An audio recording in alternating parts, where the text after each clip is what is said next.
1번 같이 한번 봅시다. 유치권. 유치권에 관한 설명으로 틀린 것을 모두 골라라. 자, 기억을 보시면 어떤 물건을 점유하기 전에 채권에 대해서는 후에 채권자가 물건의 점유를 취득했다. 원래 유치권이 되기 위해서는 채권 플러스 점유가 있어야 되잖아요. 채권도 있고 점유도 있고. 원래는 유치권에는 점유를 먼저 하거든요. 점유를 먼저 하고 채권이 뒤에 발생해도 되는데 경우에 따라서는 채권이 먼저 발생하고 나중에 점유를 취득해도 유치권은 성립합니다. 이거를 우리는 표현이 점유하고는 결련성이 필요 없다 표현을 그렇게 합니다. 기억은 X네요. 자, 그래서 점유하기 전에 그에 관해서 발생한 채권에 대해서 후에 채권자가 점유를 취득하더라도 유치권은 성립한다. 이래 맞죠. 기억은 X. 자, 니은에 보시면 유치권자인 전점유자의 건물에 대한 점유를 승계한 사실이 있다 하더라도 전점유자를 대위하여 유치권을 주장할 수 없다. 자, 이게 무슨 말이냐. 유치권은 반드시 점유를 해야 됩니다. 점유. 그런데 유치권자인 전점유자의 건물에 대한 점유를 승계한 사실이 있다. 그 말은 유치권자가 점유를 하고 있다가 점유를 승계를 해줘버리니까 점유를 상실했다 이 말 아닙니까? 그러면 유치권은 점유를 상실하면은 무조건 유치권은 소멸하거든요. 그래서 전점유자를 대비하여 유치권을 전혀 주장할 수 없습니다. 왜? 이미 유치권은 소멸돼 버렸단 말이에요. 기초 개념이 잘 써야 됩니다. 그래서 항상 유치권이 되려 하면은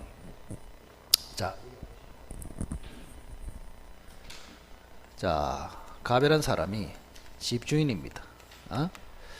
자, 요 집이 한 채 있어요. 자, 을이라는 사람이 공사를 하고 공사 대금을 받을 때까지 요 집을 지금 유치를 하고 있단 말이에요. 지금. 그러면 유치권이 되려면 첫째는 공사 대금 채권이 있어야 되고 반드시 뭐를 하고 있어야 된다고? 점유를 하고 있어야 돼. 그 다음 세 번째는 성립 배제 특약이 없어야 되고 크게 봤을 때. 자, 그러면 보통은 점유를 먼저 하고 채권이 뒤에 발생하거든요. 그런데 경우에 따라서는 채권이 먼저 발생하고 나중에 점유를 해도 유치권은 성립한다. 그게 좀 전에 1번이었고 그죠? 자, 그 다음에 이 점유를 만약에 하고 있다가 상실하면 무조건 유치권은 소멸합니다. 유치권. 자, 그러면 을이 집을 점유하고 있다가 집을 남한테 승계를 해줘 가지고 유치권이 소멸됐어요. 그럼 을의 유치권은 소멸됐기 때문에 다른 사람이 을을 대위해서 유치권을 주장할 수 있습니까? 없잖아요. 이미 유치권도 없는데 뭐를 대위한단 말입니다. 대위 대상 자체가 없는데. 그죠? 자, 그래서 니은 국어 문제인데 유치권자인 전점유자의 건물에 대한 점유를 승계한 사실이 있다 하더라도 그럼 바르게 한번 읽어볼게요.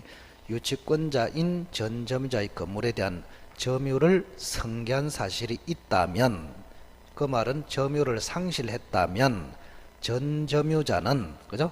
전점유자는 유치권을 이미 상실했기 때문에 전점유자를 대위하여 유치권을 주장할 수는 없다. 그래서 니은은 맞습니다. 자, 디귿은 어려워요. 경매 개시 결정 기입 등기 거기 줄을 쫙 끄시고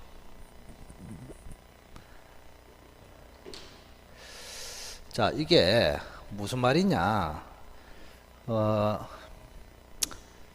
요 집이 낙찰이 됐단 말이에요. 지금 낙찰이 됐어. 낙찰. 집이 낙찰이 돼 가지고 S가 소유합니다. 이렇게. 그러면 유치는 을이 하고 있는데 낙찰을 받아 가지고 S가 소유자가 됐단 말이에요. 그럼 당연히 S는 유치권자한테 집 가져와, 집 내라 할 텐데 을은 유치권으로 낙찰자에게도 주장할 수 있겠느냐 이런 이야기입니다. 결론적으로. 자, 유치권은 물권입니까? 채권입니까? 물권이기 때문에 갑한테도 주장, 낙찰자한테도 주장. 그래서 아무 소리 없으면 유치권으로 낙찰자에게 대항할 수 있습니다. 즉 낙찰자에게도 유치권을 주장해서 집을 안 내줄 수 있단 말이에요. 그런데 만약에 압류라는 말이 나왔어. 압류. 집이 압류됐다 이렇게 나왔어. 자, 요 단어가 등장하는 순간 어려워집니다. 만약에 자, 압류 전에 유치권이 이미 성립이 됐냐? 압류 후에 성립이 됐냐에 따라서 완전히 달라집니다. 만약 집이 압류되기 전에 이미 유치권이 성립됐다면 낙찰자에게 대항할 수 있습니다. 근데 압류가 된 후에 유치권이 성립됐다면 낙찰자에게 대항할 수 없습니다. 압류가 나오면. 그래서 여러분들이 유치권으로 낙찰자에게 대항할 수 있냐 이렇게 질문이 나왔을 때 유치의 목적물이 압류가 됐냐 안 됐냐 그 말이 있으면 조심해야 된다. 압류 전에 유치권이 성립했다면 대항할 수 있고 압류 후에 성립했다면 대항할 수 없고. 아시겠어요? 그러면 부동산 압류는 같은 말이 경매 개시 결정 기입 등기다 이 말이에요. 자, 부동산 압류와 같은 말이 뭐라고? 경매 개시 결정 기입 등기. 왜? 동산의 압류는 딱지 붙이는 것인데 부동산 압류는 경매 개시 결정 등기가 되면은 바로 압류가 돼 버립니다. 그래서 경매 개시 결정 기입 등기 전에 그 말은 압류 전에 이 말하고 똑같아요. 자, 압류 전에 유치권을 취득한 자는 그죠? 경매 절차의 매수인, 낙찰자에 대해서도 유치권으로 대항할 수 있다. 이래 맞단 말이에요. 뭐 저당권 설정 등기가 있냐 없냐 그런 거는 따지 마시고 여러분들 복잡합니다. 다른 말은 딱 집어치우고 자, 경매 개시 결정하고 같은 말이 뭐라고? 압류. 자, 압류 전에 유치권을 취득했다면 대항할 수 있고 압류 후에 취득했다면 대항할 수 없고 그것만 기억하란 말이야. 다른 단어는 기억하지 마시란 말이야. 자, 그래서 이것은 압류 전에 유치권을 취득했기 때문에 경매 절차의 매수인, 낙찰자에 대해서 유치권으로 대항할 수 있다. 이래 맞습니다. 그래서 이것도 X. 자, 리얼의 유치권 배제 특약은 유효입니다. 따라서 유치권 배제 특약이 있으면 유치권은 성립할 수 없고 특약이 없으면 성립할 수 있고 특약의 조건을 붙일 수도 있다. 이거는 말로 넣는 건 모르겠다. 여러분들을 속이라고 넣었을까? 조건. 특약의 조건은 무조건 붙일 수 있습니다. 하나 물어볼까요? 심심한데 특약은 이거 계약입니까? 단독행위입니까? 우리 법률행위 분류할 때 계약, 단독행위, 합동행위 이렇게 분류하잖아요. 그럼 특약은 계약이냐 단독행위냐? 계약은 합의하는 것이고 단독행위는 일방적으로 하는 것이고 이거 아닙니까? 그죠? 이 계약입니까? 단독행위입니까? 계약이지. 특별한 계약 줄임말이 특약이단 말이에요. 그죠? 겁내지 말고. 그죠? 특약, 약정, 무슨 그죠? 예약 이런 것도 전부 다 계약입니다. 계약. 그럼 계약은 조건을 무조건 붙일 수 있어. 조건을 붙일 수 없는 것은 단독행위입니다. 단독행위. 그죠? 벌써 다 까먹다. 우리가 민총 끝에 보면은 조건에 친하지 않는 조건을 붙일 수 없는 세 개를 얘기했잖아. 신분행위, 음습행위, 단독행위. 그때 하면 많어. 써먹을 수가 없는데. 그죠? 그래서 강의하는 거하고 내가 아는 거하고 시험에서 써먹는 거하고 다 달라. 다 달라. 어? 자, 그래서 조건 붙일 수 없는 세 가지가 뭐라고? 신분행위, 음습행위, 단독행위. 그래서 특약도 계약이기 때문에 계약은 얼마든지 조건을 붙여도 된단 말이에요. 자, 그래서 틀린 것은 기억과 디귿이 되겠습니다. 자, 52번 한번 볼까요? 저당권에 관한 설명으로 옳은 것을 골라라. 저당권의 효력은 설정 전에 권한 없이 부합된 물건에 미친다. 저당권의 효력은 첫째, 원물에 미치고 그 다음에 부합물에 미치고 그 다음에 종물에 미칩니다. 종권에도 미친다. 같은 말 그죠? 자, 그래서 원물의 저당권을 설정하면은 부합물과 종물의 저당권의 효력이 미친다. 근데 요 부합물과 종물은 저당권 설정 전에 들어왔냐 설정 후에 들어왔냐 묻지 않습니다. 그리고 등기했냐 안 했냐도 불문합니다. 특징 두 가지. 이렇게. 그래서 교재를 하나라도 똑바로 읽는 것이 중요하다 계속 강조하지만 요약서에 싹 다 나오잖아요. 요약서를 소설로 읽어버리면 안 되고 눈을 부라리고 정확하게 천천히 짚어가면서 읽어야 된다니까. 자, 그래서 원물의 저당권을 설정하면은 부합물과 종물에 미친다. 이때 부합물 종물은 저당권 설정 전에 들어와도 좋고 설정 후에 들어와도 좋고 무조건 효력을 받습니다. 그럼 1번은 맞습니까? 틀립니까? 맞죠. 자, 저당권 설정 전에 부합된 물건에도 미치고 설정 후에 부합된 물건에도 미치고 권한 없이 이런 건 아무 상관없습니다. 부합된 물건 이게 핵심이에요. 부합 하나가 돼버렸다. 하나가 돼버렸다. 자, 이번에 저당부동산의 종물에는 저당권의 효력이 미치지 않는다는 특약, 약정. 여기 한번 보세요. 자, 원물의 저당권을 설정하면은 부합물과 종물에 미친다는 이 규정은 임의규정입니다. 임의규정. 임의규정은 법대로 해야 됩니까? 특약을 하면 특약대로 합니까? 특약대로. 그죠? 이게 왜 중요하냐? 우리가 크게 나눠 가지고 물권법은 99%가 강행 규정입니다. 근데 이건 임의 규정이야. 근데 계약법은 또 99%가 임의 규정입니다. 크게 봤을 때 이렇게. 그래서 계약법에는 특약으로 다 할 수 있어. 근데 물권에는 특약으로 할 수 있는 게 없어. 전부 다 법대로 해야 돼. 그런데 원물의 저당권을 설정하면은 부합물과 종물에 미친다. 요거는 임의 규정이단 말이에요. 따라서 특약으로 안 미치게 할 수도 있다. 그런 이야기. 잘 기억하세요. 자, 그러면 요 특약을 했다. 부합물과 종물에 안 미친다고 특약을 했어. 그 특약도 등기만 하면은 제3자에게도 효력이 미칩니다. 그래서 항상 제가 이야기했지만, 자, 여기 보세요. 원리, 채권하고 계약은 효력이 약해요. 당사자에게만 주장할 수 있습니다. 그런데 요 두 개가 뭐 되면 등기가 되면은 제3자한테 효력이 확대돼 버립니다. 확대. 항상 이거를 기억하고 계시라 이 말입니다. 자, 그러면 이번이 왜 틀렸습니까? 저당부동산의 종물에는 저당권의 효력이 미치지 않는다는 특약은 등기해야 제3자에 대해서 효력이 있다.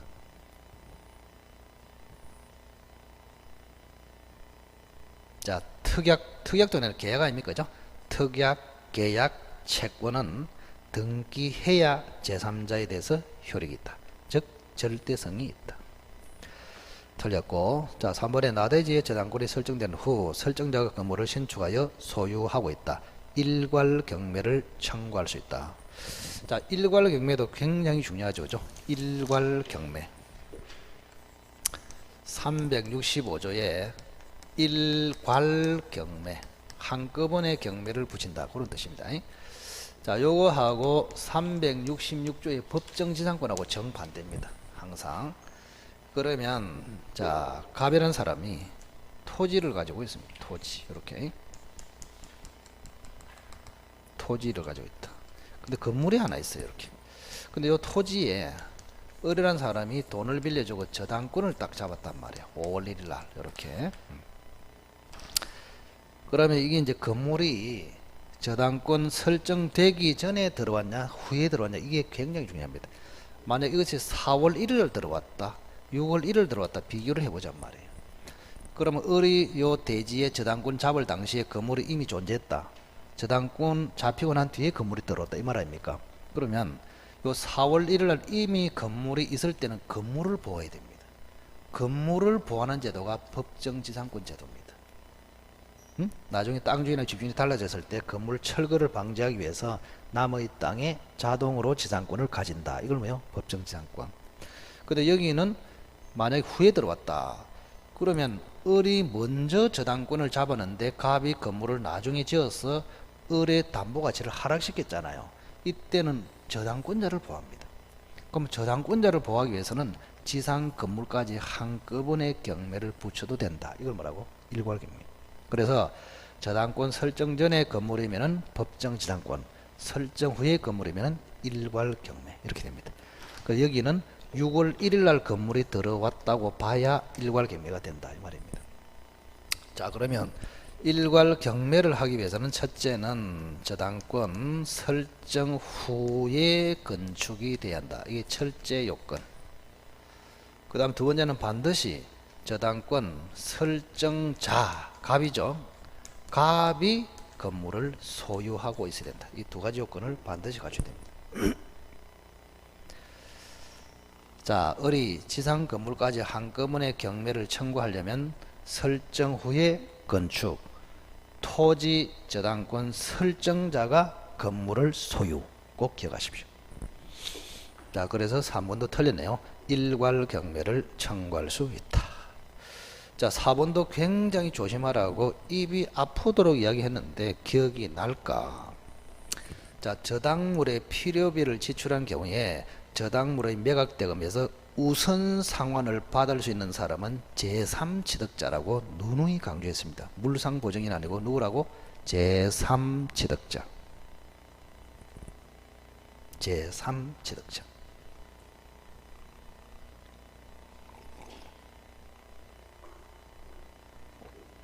굉장히 잘 바꿉니다. 물상보증인 대신에 뭐가 들어간다? 제3취득자. 그래서 4번도 X고. 자, 이번에 저당권의 양도 합의. 저당권도 물권이기 때문에 양도가 될 수 있어요. 근데 합의는 양도인과 양수인만 하면 되잖아요. 양도인과 양수인만 하면 되는데, 그죠? 채무자나 물상보증인까지는 필요 없단 말이에요. 그래서 이런 이야기입니다. 간단하게. 제가 그림을 그려주는 게 뭐냐? 법은 눈으로 봐가지고는 잘 안 돼요. 이게 대충 글을 읽어가지고는 잘 안 되고, 글을 읽으면 신속하게 그 구조가 떠올라야 되거든. 구조가 떠오르지 않으면 굉장히 어렵습니다. 이게. 그래서 제가 이제 가르칠 때도 항상 그림을 그리는 이유가 작년에도 그랬고 올해도 그랬고, 그 전에는 민법 100점짜리 나왔고, 작년에는 지금 그 상진이라고 총각인데 그게 3개 틀렸단 민법이. 걔들은 그래 공부를 잘할 수밖에 없어. 전부 다 보면 그림을 신속하게 그릴 수 있는 능력이 있단 말이야. 딱 보고. 그래서 시험지를 내가 받아봤을 때 시험치거나 실전에서 시험지 옆에도 전부 다 그림이 그려져 있어. 숙달이 되면 2, 3초도 안 걸립니다. 그린 거를 가벌병 이렇게. 그렇게 안 하면 민법은 어렵다니까 이게. 그래서 항상 시간 걸린다고 생각하지 마시고 그림을 자꾸 그려봐야 됩니다. 자, 이게 봅시다. 갑이 토지를 가지고 있습니다. 자, 어린 사람이 돈을 빌려주고 저당권을 이렇게 잡았습니다. 그럼 어른 채권자이면서 저당권자입니다. 이렇게. 갑을 뭐라 할까요? 채무자이면서 설정자. 이 사람은 채권자이면서 저당권자. 그럼 이 저당권을 지금 을단시한테 팔아먹고 싶단 말이에요. 그러면 저당권을 넘기려면은 저당권 양도를 해야 됩니다. 양도 이렇게. 그럼 양도를 하면은 을하고 을다시만 양도하면 된단 말이에요. 이거는 채권입니까? 물권입니까? 물권. 물권은 양도의 자유가 있기 때문에 그냥 을하고 을다시만 양도 합의하면 양도가 되는 거예요. 대신에 이전 등기만 하면 되는 것이고. 근데 채무자나 물상보증인 이런 사람까지 합의해야 된다 할 필요 없다? 할 필요 없단 말이에요. 당연한 소리 아닙니까? 그죠? 자, 그래서 5번은 자, 채무자나 물상보증인 사이에까지 합의가 있어야 하는 것은 아니다. 옆에서 나라. 너무나 당연한 소리다 축구야 이래서 나는. 근데 너무나 당연한 소리인데도 학생들 입장에서는 이게 뭘 묻지 이리 될 수도 있단 말이에요. 자, 53번 저당권의 성립 효력에 관한 설명으로 틀린 것을 골라라. 자, 장래의 채권도 피담보 채권이 될 수 있습니다. 장래의 채권. 장래의 특정 채권도 되고 장래의 불특정 채권도 됩니다. 장래 불특정 채권의 저당권을 근저당이라 한단 말이에요. 정간 변동하는 장래의 불특정 채권. 불특정 채권도 되는데 특정 채권은 당연히 되죠. 자, 이번에 물상대위를 행사하기 위한 압류는 권리를 행사하는 저당권자에 의해서만 가능하다. 이번이 틀렸노? 물상대위도 어마어마하게 중요합니다. 한 번 더 봅시다. 자, 갑이 건물을 가지고 있습니다. A라는 사람이 돈을 빌려주고 저당권을 잡았습니다. 이렇게. 자, A는 채권자이면서 저당권자, 갑은 채무자이면서 설정자. 이렇게 됐어요. 자, 그런데 요 건물이 A 회사의 화재보험에 가입이 돼 있었단 말이에요. 자, 그런데 갑자기 이 집이 전소가 돼 버렸습니다. 이렇게 집이 불타버렸어. 그러면 자, 건물은 없어졌어요. 그 물건이 없어지면 물건도 원래 소멸합니다. 원래는 소멸해요. 자, 그런데 갑이 건물이 소실되고 나면 화재로 소실됐거든요. 그럼 갑에게 대신 생기는 게 뭡니까? 보험회사에 대해서 화재보험, 그죠? 화재보험. 여러분들 그거 가르쳐 줄까요? 예전에 그 이제 학생 중에서 그 7월 달에 들어온 사람이 있어. 1월 달에 들어온 사람이 대부분이고. 근데 1월 달에 들어와서 열심히 나름대로 했는데도 1차 날라간 사람 천지고, 7월 달에 들어온 사람도 시험이 당당하게 그때 80몇 점 받은 사람도 있단 말이에요. 예. 그래서 그거는 이제 공부 능력은 조금 차이가 있지만, 왜 제가 이제 공부 능력이 별로 없어도 저 사람 된다 싶은 게 뭐냐 하니까, 뭐를 하나만 봐, 계속. 그걸 갖다 그냥 계속 보더란 말이에요. 남들이 봐서 답답할 정도로. 그래서 저는 저기 좀 특이하다 싶기는 싶었는데, 분명히 일반 학생들에 비해서는 돌았는데 저 학생은 될 것 같더라고. 왜? 하나를 자꾸 보다 보면은 강력한 의지로 따궁이 열려버려. 이게 열린다니까. 근데 대부분의 학생은 시험을 쳐보면 점수가 안 나잖아요. 그럼 점수가 안 나오면 바꾸어, 자꾸.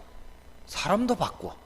아, 흰머리 가지고는 안 되겠다. 에드윌러 가야 되겠다. 사람도 바꾸고, 교재도 바꾸고, 문제도 바꾸고, 이러다 보니까 따궁이 열릴 기회가 없는 거야. 자꾸. 그래서 하나를 지독하게 보는 게 굉장히 중요하다니까, 이게. 그래서 하나 지적을 했잖아, 지난번에. 만약에 여러분이 10월 30일에 목표를 하면은 요약서를 계속 읽어야 돼, 계속. 100점짜리가 9번인가 읽었다 그랬잖아요. 하나 요약서를 강력하게 읽어버리면 완전히 터버린다니까. 그걸 못 해낸다니까, 대부분 다. 뭐 보다가 좀 알라면은 딴 거, 알라면은 딴 거. 그러니까 알 수가 없지. 그 제가 볼 때는 여러분들이 공부를 하는 것보다는 공부할 준비를 하고 있는 것들하고, 항상 준비하다가 시험장에 들어가 보면은 이거 보다가 저거 자료 수집에 막 천재다, 천재. 자료 수집 온갖 글을 다 가지고 학원에 내주는 겁니다. 감당이 안 됩니다. 맞죠? 너무 많잖아요 지금. 그것도 우선순위 정해줬잖아. 요약서 하고 특강 자료 하고. 예? 특강 자료 2개 있잖아요. 지금까지 한 게 뭐 있습니까? 판례 특강하고 기출 특강 2개 있잖아요. 그죠? 그 지금 하고 있는 거. 그리고 오예 지금 우리 지금 하고 있는 거 들었죠, 그죠? 오예 그 20문제책 하고 있는 거 있잖아요. 그것도 다음에 필요하면은 그거 안 들으신 분들은 사무실에 그 복사비 하나 5,000원 내야 될 거예요. 8회분에 32페이지인가 그런데, 그것도 자기 혼자서 20문제씩 시간 재고 딱 해보면 굉장히 좋아요. 근데 뭐든지 하나를 제대로 해보는 게 중요하단 말이에요. 제대로 해가 딱공이 열리는 순간 그는 무조건 7, 80점 올라갑니다. 그 딱공 열릴 때까지 힘들다니까, 그게. 자, 그러면 자, A 회사에 대한 보험금 청구권이 딱 생깁니다. 그럼 이거를 우리는 변형물이라 합니다. 집이 없어지고 변형물이 생겼단 말이에요.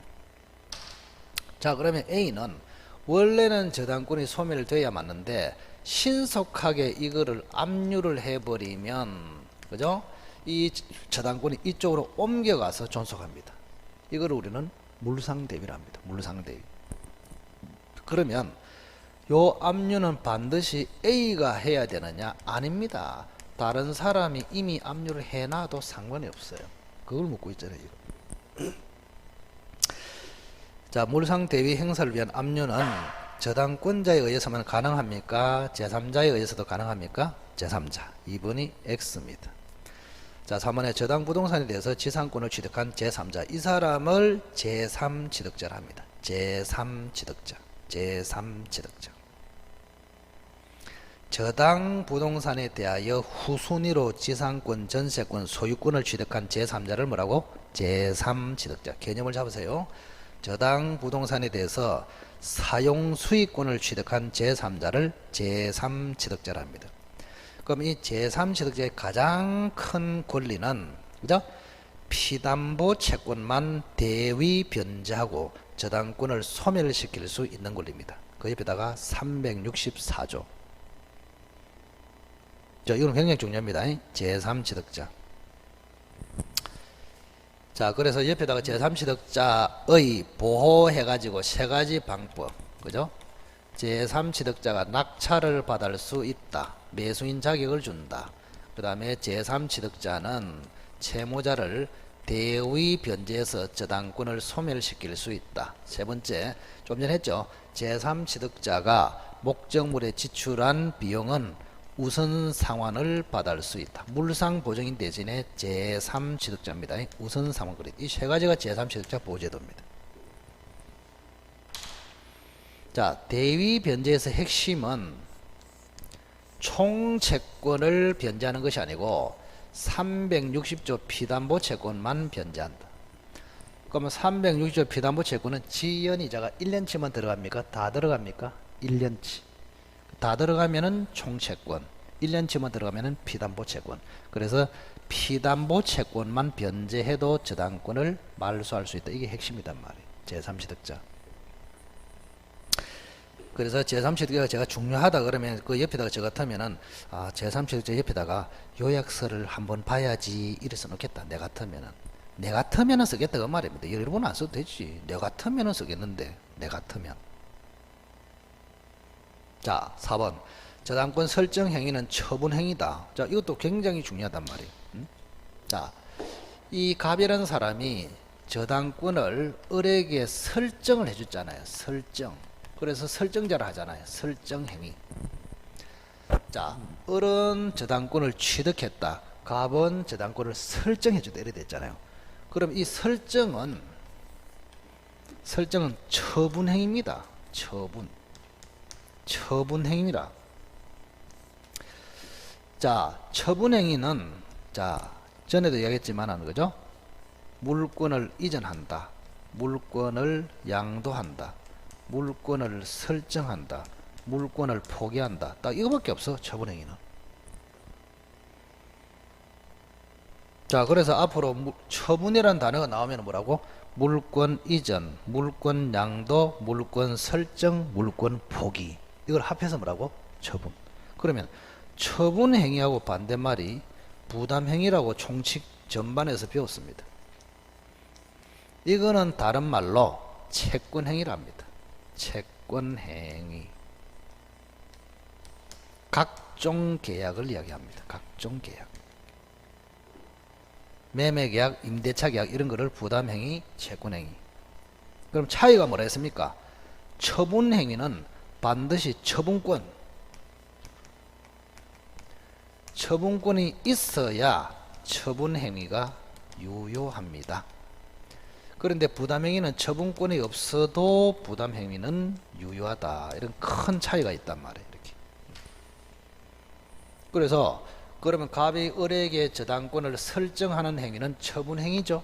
그럼 갑에게 뭐가 있어야 된다고? 처분권. 처분권의 대표가 뭐라고? 소유권. 이래 된단 말이에요. 그래서 소유자가 돼야 을에게 저당권을 설정할 수 있다. 그런 이야기입니다. 결론적으로. 그래서 4번의 설정 행위는 처분 행위이므로 처분 권한을 가진 자만이 저당권을 설정할 수 있다. 정확하게 맞습니다. 자, 5번에 저당권자가 물상 대위를 행사하지 않은 경우에 다른 채권자가 이득을 얻었더라도 저당권자는 부당이득으로서 반환 청구할 수 없다. 당연하죠. 자, 여기 보세요. 지금 요 건물이 저당으로 잡혀 있다가 화재로서 불타버렸습니다. 그럼 갑에게 주어지는 게 화재보험금 청구입니다. 그럼 A는 신속하게 압류를 해야 이 저당권이 물상 대위에서 여기서 우선 변제를 받아갑니다. 아시겠죠? 그런데 요게 게을러가지고 압류를 안 하고 있었어. 그래서 화재보험금이 돼서 다른 사람이 배당을 받아갔어. 그럼 뒤늦게 A는 네가 왜 받아갔나? 내가 받아야 되는데 하면서 A가 다른 사람에게 부당이득 반환 청구 내놔라 이렇게 못한단 말이야. 왜? 지가 압류를 안 했기 때문에. 에? 그 이야기입니다. 자, 그래서 5번에 저당권자가 물상 대위권을 행사하지 않은 경우, 그 말은 압류를 하지 않은 경우 다른 채권자가 이미 이득을 얻었다면 저당권자는 그에게 부당이득 반환 청구를 할 수 없다. 자, 2번이 정답입니다. 그래서 이번의 문제가 굉장히 좋습니다. 이번 시험이 좋다고 이 정도로 기출이 됩니다. 이 정도로 문제가 아주 좋습니다. 지난번에 좀 더러웠고 솔직히 여러분들이 여기 있는 200개 지문을 정확하게 소화하면 앞으로 60점 통과하는데 큰 도움이 될 거예요. 자, 54번 건저당에 관한 설명으로 틀린 것을 골라라. 최고액의 의미는 책임의 한도이다. 우선 변제 한도이다. 우선 변제 한도 맞네요. 그죠? 자, 이번에 채무자의 채무가 최고액을 초과했다. 자, 채무액은 11억 쓰시고 최고액은 10억 쓰시고, 자, 총 채무는 10억, 우선 변제 한도 최고액은 10억, 채무액은 11억, 최고액은 10억. 이런 경우에 옆에 쓰세요. 채무자금 설정자는 채무 전액을 변제해야 말소를 청구할 수 있고, 물상보증인 제3취득자는 최고액 10억까지만 변제도 말소를 청구할 수 있다. 이번은 맞네요. 자, 3번에 피담보 채권 확정이 동그라미. 건저당에서 가장 중요한 개념이 피담보 채권 확정입니다. 확정. 자, 피담보 채권이 확정되면은 확정 전의 채권까지만 담보됩니다. 확정 후의 채권은 담보된다, 안 된다? 안 된다. 그래서 맞네요. 그죠? 자, 4번에 실행비용은 최고액에 포함된다. 자, 이거 어떨까요? 자, 여기 보세요. 우리가 지금까지 배운 저당을 보통 저당이라 하고 건저당하고 있단 말이에요. 큰 차이를 보겠습니다. 자, 보통 저당의 지연이자는 몇 년치가 들어갔습니까? 1년치. 근데 여기는 무제한 들어갑니다. 다 들어가. 그리고 보통 저당에서는 저당권 실행 비용도 피담보 채권에 당연히 포함돼서 우선 변제 대상입니다. 근데 여기는 최고액에 포함이 안 됩니다. 큰 차이를 알아야 돼. 자, 그러면 건저당 실행 비용은 최고액에 포함되지 않으면 우선 변제를 못 받느냐? 아닙니다. 최고액에는 포함이 안 되지만 별도로 우선 변제를 받는다. 이게 판례입니다. 꼭 기억하십시오. 그럼 여러분이 돈 빌려준 사람이다.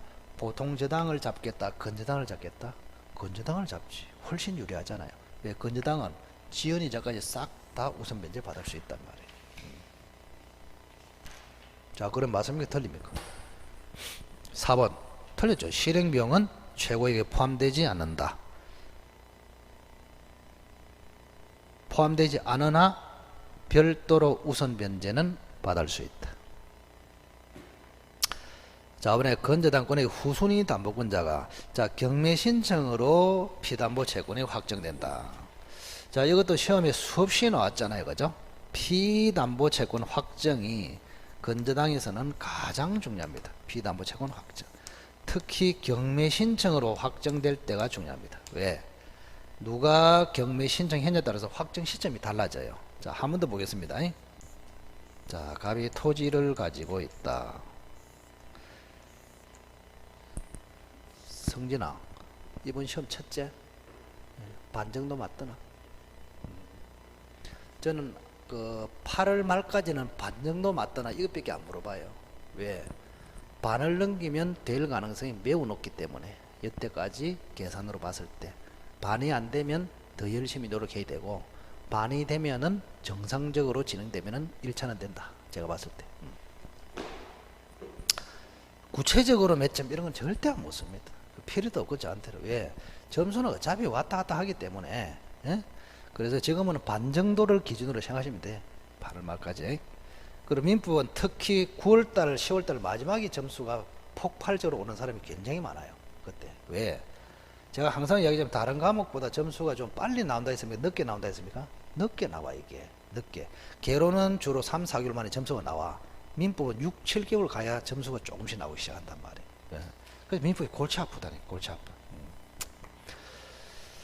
자, 그래서 뭐 이번에는 개론도 좀 이 문제가 뭐 별로 쉽지도 않았던 것 같은데, 보니까 학생들 분위기가 눈빛 보면 알잖아.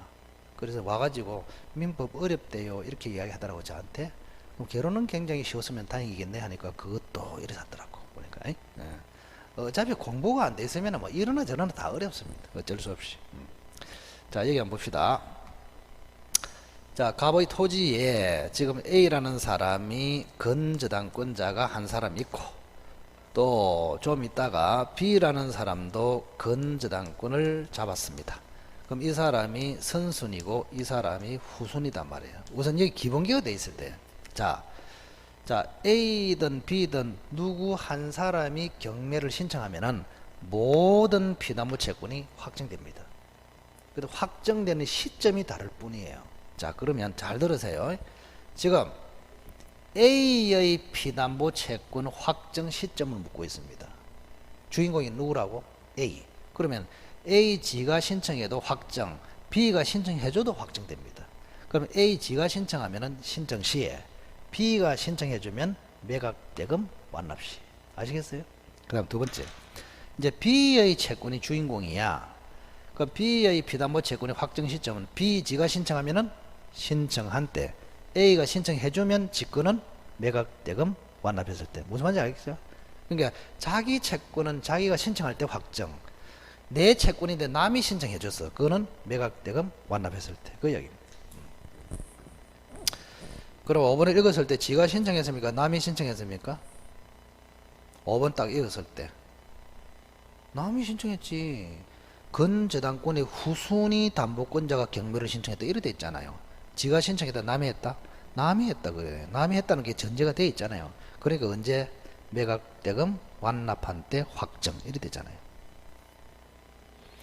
그래서 건저당권 거기 딱 5번을 읽어보는 순간 건저당권은 선순위고 후순위 담보권자는 후순위고 이렇단 말이에요. 그러면 후순위 담보권자가 경매를 신청해서 선순위 건저당권의 피담보 채권 확정을 물었잖아요. 그러니 지가 신청했다 남이 신청했다 남이. 그러니 매각대금 완납한 때. 국어 실력이랄까 국어 뭐든지. 그래 자꾸 문제를 풀어야 국어 실력이 늘어납니다. 자, 드디어 이제 총칙으로 넘어왔습니다. 자, 55번 볼까요? 틀린 것을 골라라. 자, 1번도 우리 풀고 있는 현재 문제점이 있는데 하나 참고해서 위약벌이 과도하게 무거울 때 줄 것이고 위약벌이 과도하게 무거울 때도 반사회적 무효라고 합니다. 자, 이번에 반사회적 무효는 절대적 무효가 되기 때문에 누구든지 주장할 수 있고 누구에게도 주장할 수 있습니다. 그러니까 누구든지하고 누구에게도 전혀 다릅니다. 누구든지는 주체, 누구에게는 상대방입니다. 절대적 무효는 누구든지 주장할 수 있고 누구에게나 주장할 수 있습니다. 자, 3번에 강제 집행을 면할 목적으로 세금을 면할 목적으로 투기를 면할 목적으로 이 말이 나오면 무조건 반사회적 행위로 볼 수 없다 그랬습니다. 맞네요. 그죠? 자, 4번에 부동산 이중매매가 반사회적 행위에 해당하여 무효가 되더라도 제2매수인으로부터 다시 취득한 선의의 제3자에 대해서 이중매매 무효를 주장할 수 없다. 자, 4번이 틀렸네요. 자, 그것도 잠시 한번 볼까요? 재미로. 자, 여기 봅시다. 자, 가면한 사람이 을에게 토지를 1억으로 팔고 중도금 5천이 들어갔습니다. 근데 을 앞으로 아직까지 등기를 안 했어요. 그러면 을은 소유자가 아니고 소유권 이전을 청구할 수 있는 채권자입니다. 근데 가변한 사람이 배신을 해가지고 병한테 이중으로 매매를 해버렸단 말이에요. 5월 1일 날. 그래서 병 앞으로 이전 등기를 해버렸다. 이게 이중매매 기본 골격입니다. 그러면 이 경우에 잘 보세요. 거기 뭐라 써놨습니까? 자, 반사회적 행위에 해당하여 무효가 됐다. 그 말에 병이 뭐 했단 말입니까? 적극 가담을 했죠. 그러면 이 매매는 반사회적 무효입니다. 이렇게. 자, 그런데 뒤에 딱 읽어보니까 제2매수인으로부터, 제2매수인은 요 사람 아니에요. 제1매수인, 제2매수인, 제2매수인으로부터 넘겨받은 정, 요래 돼 있잖아요. 그죠? 이전 등기가 됐다. 제2매수인으로부터, 그죠? 다시 취득한 선의의 제3자, 이 사람이 선이다. 이 말입니다. 자, 그럼 여기 한번 보세요. 요 반사회적 무효는 절대적 무효다, 상대적 무효다? 절대적 무효. 절대적 무효는 선의의 제3자도 보호되지 않습니다. 그래서 선의의 제3자 정도 소유권 취득이 안 돼요. 근데 이거를 또 표현을 달리 합니다. 선의의 정이라도 소유권을 취득할 수 없다. 이래 할 수도 있고, 선의의 정이라도 이중매매가 유효라고 주장할 수 없다. 같은 말입니다. 자, 그래서 4번이 틀렸네요. 이중매매 무효를 주장할 수 있다. 이래 맞잖아요. 자, 선의의 제3자에 대해서도 이중매매 무효를 주장할 수 있다. 그럼 선의의 제3자가 소유권 취득한다 못한다? 못한다. 그래서 4번이 틀렸습니다. 자, 5번에는 무슨 말이냐? 자, 반사회적이냐 아니냐는 법률 행위 시를 기준으로 합니다. 계약 체결 시를 기준으로 합니다. 그런데 5번은 잘 보면은 체결 후 범죄를 알게 됐다 이래 됐잖아요. 그럼 체결 당시에는 알았습니까? 몰랐습니까? 몰랐지. 그럼 체결 당시에 몰랐기 때문에 반사회적 행위가 아니단 말이에요. 따라서 이행 청구 자체를 반사회적 행위로 볼 만한 특별한 사정이 없다면 반사회적 행위로 볼 수 없다. 이것도 중요한 판례입니다. 자, 4번이 틀렸습니다. 자, 5번에 불공정 법률 행위. 자, 이것도 뭐 항상 시험에 나오는데 봅시다. 팔에 이거 그 테니스 엘보 정체가 있으면 좋은 운동이 뭐 있습니까? 혹시 아시나요? 내가 무슨 잘못을 했겠니? 테니스 엘보를 하더라. 그 정형외과 가보니까. 그래서 제가 오른손으로 뭘 많이 합니까? 물어보더요. 20년간 판사했습니다. 당연히 그러면 그런 게 오죠. 이러더라고. 정형외과에서. 테니스 엘보. 예. 들어보셨죠? 그죠? 네, 글을 이렇게 쓰니까. 혹시 여기에 좋은 운동이 없을까요? 요새 내 유튜브에 그거 찾아본다. 왜냐하면 이게 학생들한테 공개를 하는 이유가 여태까지 20년 동안 제가 이것만 생겼습니까? 온갖 게 다 생겼는데 학생들에 의해서 다 치료됐습니다. 왜? 아는 게 굉장히 많더라고 물어보니까. 특이하게 어디에 좋다는 것도 다 알고 있고 보면 그죠? 다음에 한번 물어보십시오. 테니스 엘보를 잘 치료하는데 예? 그런데 왜? 여러분들 학교하고 직결되기 때문에 그렇습니다. 예. 제가 아예 더 심해가지고 판서를 못하면 큰일 아닙니까? 그죠? 하필 오른쪽이 있다 이렇게 되거든요. 자, 그거 한번 보시다. 불공정해. 104조. 이거는 좀 쉬워요. 자, 가변한 사람이 10억짜리 토지를 가지고 있는데 을한테 지금 1억으로 매매를 했다. 3월 1일 날 10억짜리는 이쪽으로 넘어가고 1억은 이쪽으로 넘어왔다. 누가 봐도 불공정으로서 무효인 것으로 일단은 보입니다. 이렇게. 그럼 불공정 무효가 되기 위해서는 갑은 피해자이고 을은 가해자이거든요. 자, 피해자는 세 가지 요건 중에 하나를 갖춰야 된다. 궁박, 경솔, 무경험 중에 하나. 자, 가해자는 악이 저러한 상황을 알아야 되고 동시에 이용 의사까지 있어야 합니다. 이렇게. 예. 자, 그리고 현저하게 급부와 주는 거하고 받는 거가 불균형이 돼야 합니다. 이 세 가지 요건을 갖추면 불공정 무효입니다. 그러면 불공정 무효라는 것은 갑이 주장하거든요. 그래야 10억짜리를 찾아올 수 있으니까 주장하는 사람이 불공정 요건을 입증합니다. 근데 이 사람은 세 가지 요건을 모두 입증을 해야 됩니다. 갑이 모두 입증. 그 입증과 관련된 게 불균형이 되면은 요런 것들이 추정이 되겠느냐? 우리 판례는 추정이 안 된다고 봅니다. 만약에 추정이 되면 이거는 입증할 필요 없어. 두 개만 입증해도 돼. 근데 추정이 안 되기 때문에 갑은 세 개 모두를 입증해야 된다. 그 다음, 자, 104조가 적용이 안 되는 게 있어. 정여. 여기는 적용이 안 돼. 경매. 여기는 적용이 안 돼. 세 번째, 단독 행위는 특이하게 적용됩니다. 단독행위. 단독행위는 적용된다. 대표적으로 채권 포기 행위, 단독행위. 근데 왜 이게 이제 중요하냐 하면은 불공정 행위 무효가 되려면은 두 사람이 뭔가 거래를 해야 불공정하다 이런 개념이 되잖아요. 근데 계약 같으면 거래 아닙니까? 그럼 계약에는 104조가 당연히 적용되는데 단독행위는 일방적으로 하는데 그게 거래냐? 이렇게 볼 수 있잖아요. 그런데 단독행위도 상대방이 있는 단독행위는 일종의 거래로 볼 수가 있다. 이래 보는 게 판례입니다. 상대방이 있는 단독행위. 대표적으로 채권 포기. 소유권 포기는 상대방이 없습니다. 그래서 채권 포기는 채무자에게 해야 되기 때문에 채권자, 채무자끼리 불공정이 될 수도 있다. 이런 얘기. 경매도 적용이 안 되고 정여도 안 됩니다. 104조 적용이 안 돼. 정여하고 같은 말이 뭐예요? 무상행위, 기부행위, 헌납행위 같은 말.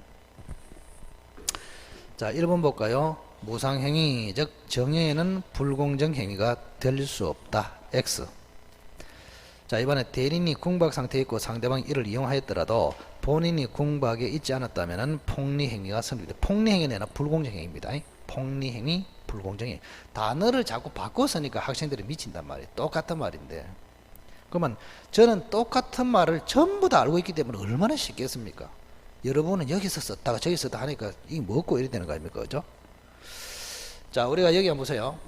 자, 궁박, 경솔, 무경험은, 그죠? 만약 갑의 대리인이 매매했어. 그럼 궁박은 갑의 기준, 경솔, 무경험은 대리인 기준으로 판단합니다. 그래서 2번이 옳다 이 말이죠. 자, 대리인이 궁박 상태에 있고 상대방이 이용을 했고 본인이 궁박 상태에 있지 않았다면 불공정이 됩니까? 안 됩니까? 안 되죠. 본인이 궁박 상태에 있어야 폭리행위가 성립된단 말이에요. 그래서 여기는 폭리행위가 성립되지 않는다 했기 때문에 2번이 O 정답입니다. 자, 3번에는 불공정 무효는 상대적 무효다, 절대적 무효다. 절대적 무효. 절대적 무효는 추인 대상이 아닙니다. 그래서 추인한 때도 새로운 법률행위로 볼 수 없다. 3번도 X. 자, 4번에 급부와 반대급부 사이의 현저한 불균형은 구체적 개별적 사안에서 거래행위 당사자 의사를 기준으로 하는 것이 아니고 객관적인 일반 기준에 의합니다. 주관적인 기준이다, 객관적 기준이다. 객관. 우리 민법에는 주관적인 의사, 주관적인 의사 이런 게 기준이 아니에요. 전부 다 객관적입니다.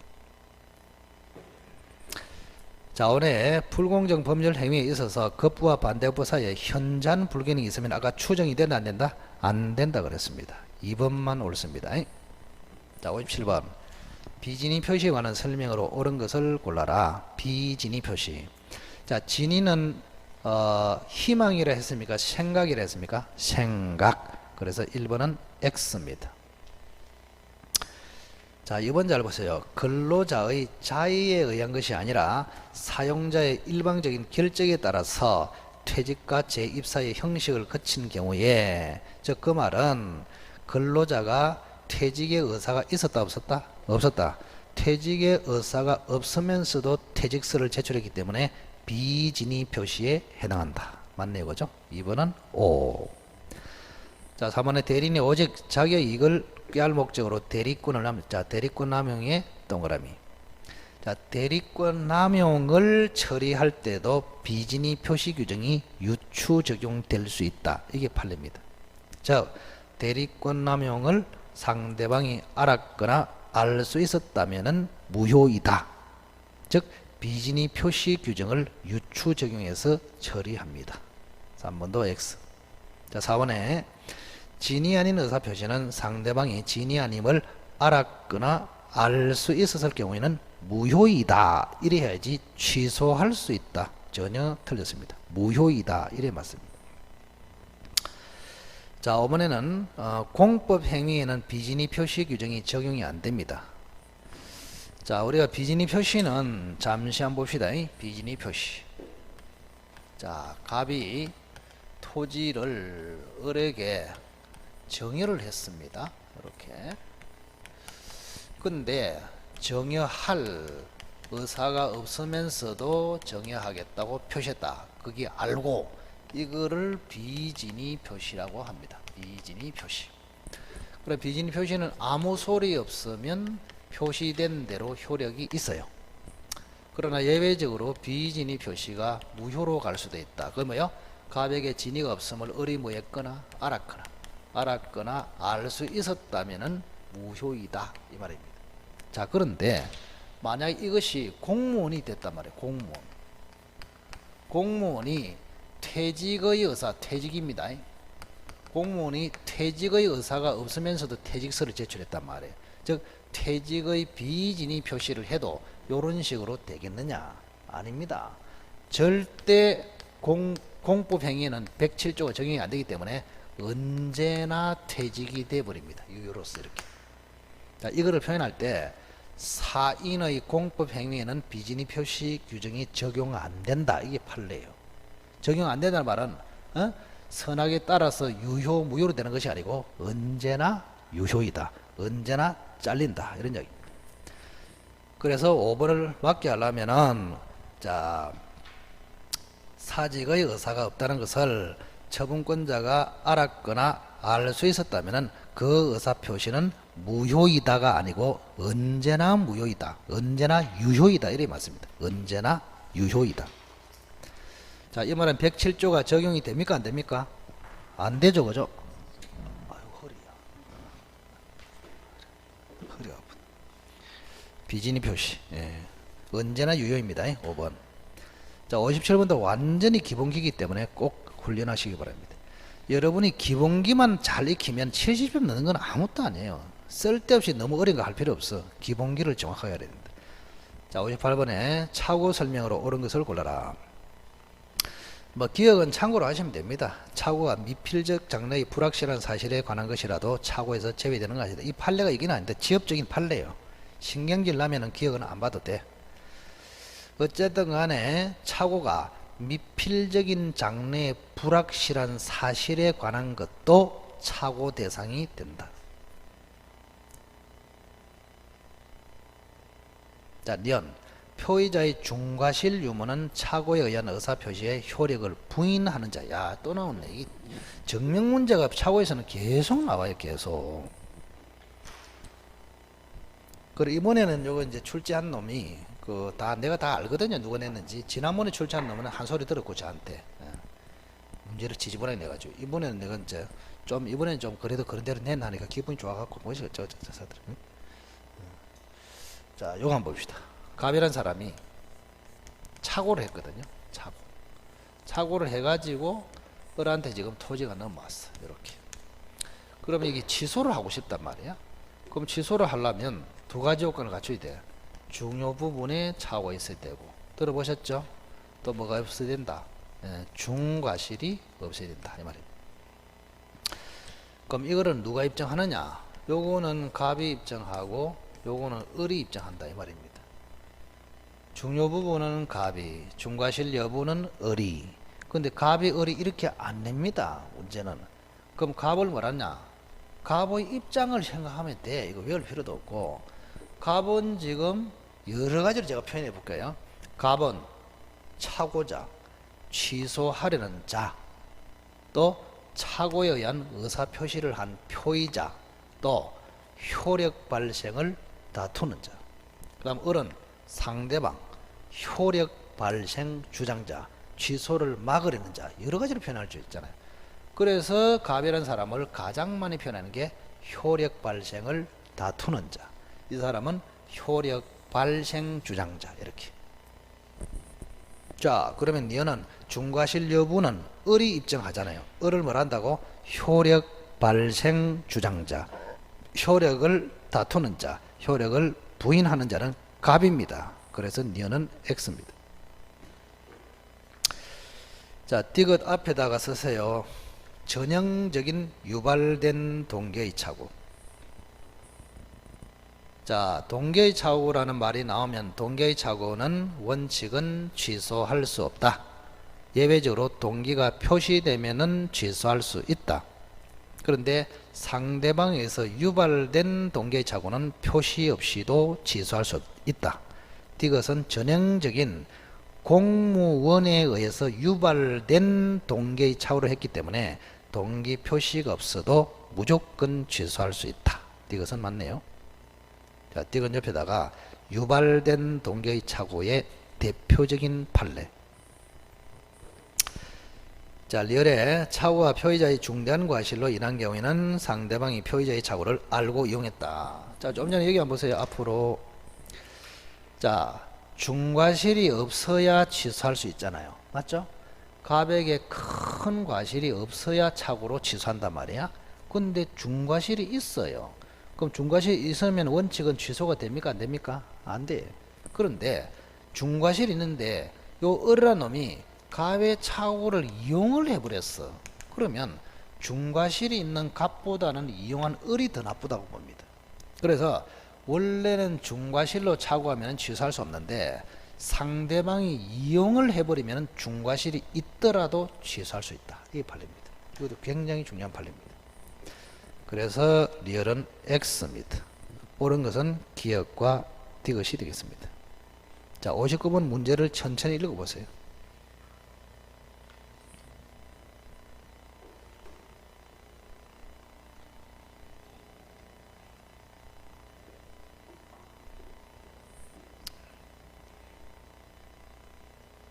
자, 5번도 문제가 멋지게 잘 냈습니다. 갑은 본인, 을은 이미 대리인, 병은 상대방 이래요. 자, 을의 대리권의 범위가 뭐냐? 1번 특별한 사정이 없는 한 대리인 을은 상대방으로부터 돈을 수령할 권한이 있다. 들어보셨죠? 자, 계약 체결 대리권 속에는 대금을 수령할 권한도 있다. 맞네요. 자, 이번에 보세요. 을의 표시와 갑의 의사가 달라. 본인의 의사는 A고 대리인의 의사는 B야. 이게 착오일까요? 착오? 자, 이것도 굉장히 별거 아닌 것 같아도 아주 중요하다. 아주 자꾸 중요하다 하니까 그죠? 안 중요한 게 하나도 없네. 자, 갑이 을에게 팔아달라고 했습니다. 병한테 지금 계약을 했습니다. 근데 요거를 착오로 취소를 하고 싶어. 지금 착오로 취소를 하고 싶어. 그러면 착오는 의사와 표시가 불일치하고 그걸 모른다. 이게 착오단 말이야. 그러면 의사를 하는 사람하고 표시를 하는 사람하고 같아야 된단 말이야. 응? 그러면 본인은 의사를 결정한 사람이 아니야. 이 사람은 그냥 입만 벌리고 효과만 받는 사람이에요. 효과. 효과만 받는 사람이에요. 권리만 받는 사람이단 말이에요. 그러면 의사는 누가 합니까? 대리인이. 대리인이 완벽하게 의사 표시를 다 하잖아요. 이게 대리인하고 사자하고 다르다 그랬잖아. 사자는 본인의 의사를 결정하고 사자는 표시 전달하고 이게 사자단 말이에요. 근데 대리에서는 대리인이 의사를 결정하고 대리인이 표시하고 이렇단 말이에요. 그러면 착오가 되려면 대리인의 의사와 대리인의 표시가 불일치하고 대리인이 몰랐다. 이게 착오예요. 그래서 착오의 기준은 본인이다, 대리인이다. 대리인이요. 대리인이 착오하면은 취소를 할 수가 있습니다. 대신에 취소권도 효과이기 때문에 본인이 취소한다 이 말이에요. 그러면 한번 읽어봅시다. 뭐라 되어 있습니까 도대체? 대리인의 표시와 본인의 의사가 다르다 이래 됐잖아요. 본인의 의사는 아무 상관없다니까. 대리인의 표시와 대리인의 의사가 달라야 착오라니까. 무슨 말인지 알겠죠? 그럼 여기는 지금 착오다, 착오 아니다. 착오가 아니지. 착오가 아니기 때문에 어느 누구도 착오를 이유로 취소할 수는 없다. 맞네요. 자, 3번에 병이 갑에게 이전 등기를 청구합니다. 자, 여기 한번 보세요. 이것도 어렵지 않아요. 자, 이 사람이 갑에게 이전 등기를 청구합니다. 그러면 이전 등기를 청구한다는 말은 이 계약이 유효임을 전제로 합니다. 맞죠? 그러면 이 계약이 유효가 되려면 을에게 대리권이 있어야 됩니까? 없어도 됩니까? 있어야지. 대리권이 있어야 정상적으로 유효가 되잖아요. 그래야 병이 갑한테 소유권 이전을 해라 청구할 수 있잖아요. 그러면 이게 유효가 되려면 을에게 대리권이 있어야 되는데 을에게 대리권이 있냐 없냐는 병하고 갑 중에서 누가 입증을 해야 되느냐 이런 이야기입니다. 응? 항상 입증은 주장하는 자에게 있습니다. 그러면 이게 유효하다고 주장하는 사람 누굽니까? 병이지. 그래야 청구하니까. 그럼 유효가 되려면 대리권이 존재해야 되잖아. 그럼 대리권이 존재한다는 주장은 병이 하잖아요. 그러니까 병이 을의 대리권 존재를 입증한단 말이에요. 논리적으로. 자, 그래서 3번도 맞습니다. 자, 4번 을이 병으로부터 받은 매매 대금을 유용할 배임적 의도를 갖고 있고 이거는 대리권 남용이랍니다. 대리권 남용. 자, 다시 한번 봅시다. 그림 복잡하니까. 요새는 칠판 닦는 게 너무 수월하네. 칠판 자체가 아직 질이 안 나서 그렇지 닦기가 편합니다. 테니스 엘보에서도 닦는데 지장은 없네. 아직까지. 좀 이따가 여기 이제 붕대 감고 이제 병원에 들어눕기 시작하면 여러분은 이제 끝장이다. 끝장이다. 어쨌든 간에 여기 더 심하지 않도록 기도라도 해라. 지금은 잘 모르죠. 막상 흰머리가 사라져봐라. 눈앞에 캄캄합니다. 지금 옆에 있는 것만 해도 위안이 많이 된단 말이에요. 자, 얘기해 봅시다. 자, 갑이라는 사람이 본인이고 을이 대리인입니다. 뭐 숙군행위를 받았고, 자, 을이라는 사람은 병하고 지금 대리 행위를 합니다. 이렇게 뭐를 물었냐 하면은, 자, 이 분명히 대리권은 있는데 이 을이라는 사람이 남용을 해버렸단 말이에요. 남용. 자, 본인을 위해서 한 것이 아니고 자기나 제3자를 위해서 했다. 이걸 남용이랍니다. 남용. 그럼 아무리 남용을 했더라도 대리권이 있기 때문에 이것은 유효입니다. 유효. 요렇게 유효단 말이에요. 그럼 유효면은 갑이 책임을 져야 합니다. 요렇게. 네. 그럼 갑은 억울하잖아요. 을이라는 사람이 배신을 해가지고 본인을 위해서 한 것이 아니고 자기나 제3자 이익을 위해서 해버렸는데, 예? 이게 대리권이 있다 보니까 아무리 남용을 하더라도 그 효과는 갑에게 귀속이 된다. 그리고 갑은 책임을 져야 돼요. 이렇게. 근데 갑이 책임을 면하고 싶어요. 그러면 이 남용 행위를 유효에서 무효로 만들어 줘야 한다. 이 말입니다. 그때 우리가 107조를 유추 적용해서 만듭니다. 즉 뭐냐? 대리인이 남용한 사실을 상대방 고객이 알았거나 알 수 있었을 때는 무효이다. 이렇게 되는 것입니다. 핵심이 또 뭐냐? 무효이다 이래 해야지 무권 대리다 이래 보면은 끝장이다. 왜? 대리권이 있기 때문에 무권 대리는 아니야. 무효이다 이래야 됩니다. 뭐가 틀렸다? 무권 대리가 아니고 무효이다 이래 맞습니다. 4번이 틀렸습니다. 자, 5번도 굉장히 중요하죠. 을이 갑을 위한 것임을 표시하지 않고 현명을 안 했단 말이에요. 자, 앞으로 보세요. 원래 갑, 대리인, 을 요래 하면은 현명이 된 거야. 현명이 돼야 이게 대리 행위가 돼가지고 효과가 갑에게 귀속됩니다. 그런데 현명을 안 해버렸어. 을 이렇게 현명을 안 해버리면 을이 당사자로서 병한테 책임을 집니다. 자, 그런데 을만 적었는데 을이 위임장을 딱 제시했어. 위임장을 제시하니까 위임장에는 위임인 갑, 수임인 을 요래 돼 있단 말이야. 그러면 병의 눈에는 매매 계약서를 봤을 때는 당사자로 보이는데 위임장을 보면은 을이 대리인임을 알 수 있잖아요.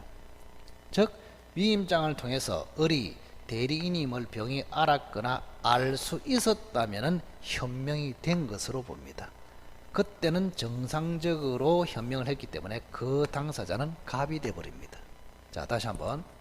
현명을 하지 않은 을만 적어버리면 을이 당사자로서 책임지는 것이 원칙이다. 다만 을이 대리인임을 위임장을 통해서 병이 뭐했거나 알았거나 알 수 있었다면 정상화되어서 갑이 당사자로서 책임집니다. 자, 그래서 5번 을이 갑을 위한 것임을 표시하지 않더라도 현명을 하지 않고 매매계약을 체결하였는데 을이 대리인임을 병이 이미 알았거나 알 수 있었다면은, 그죠? 그때는 정상적으로 현명이 된 것으로 봐서 계약의 효력은 갑에게 미친다. 즉 갑이 당사자로서 된다. 자, 4번이 틀린 것입니다. 자, 뒤로 한번 넘겨보시고.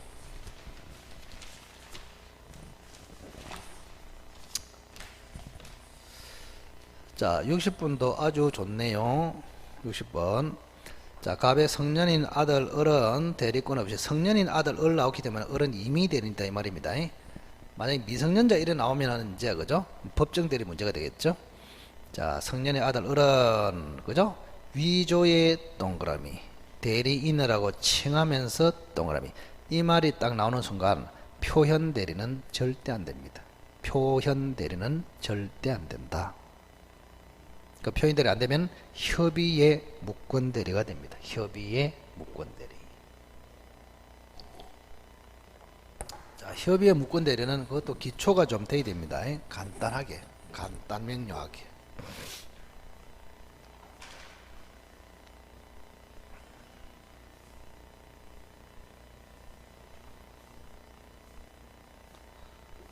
작년에 그 어떤 젊은 아주머니가 1차 점수가 지독하게 안 나오더만은 그거는 10월 달에 점수가 나왔습니다.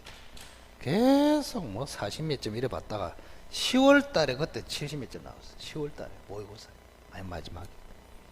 그래서 왜 그러냐 하니까 이제 깨달은 거야. 이것저것 보다가 이제 안 되니까 특강 자료 있잖아요. 판례 특강 자료.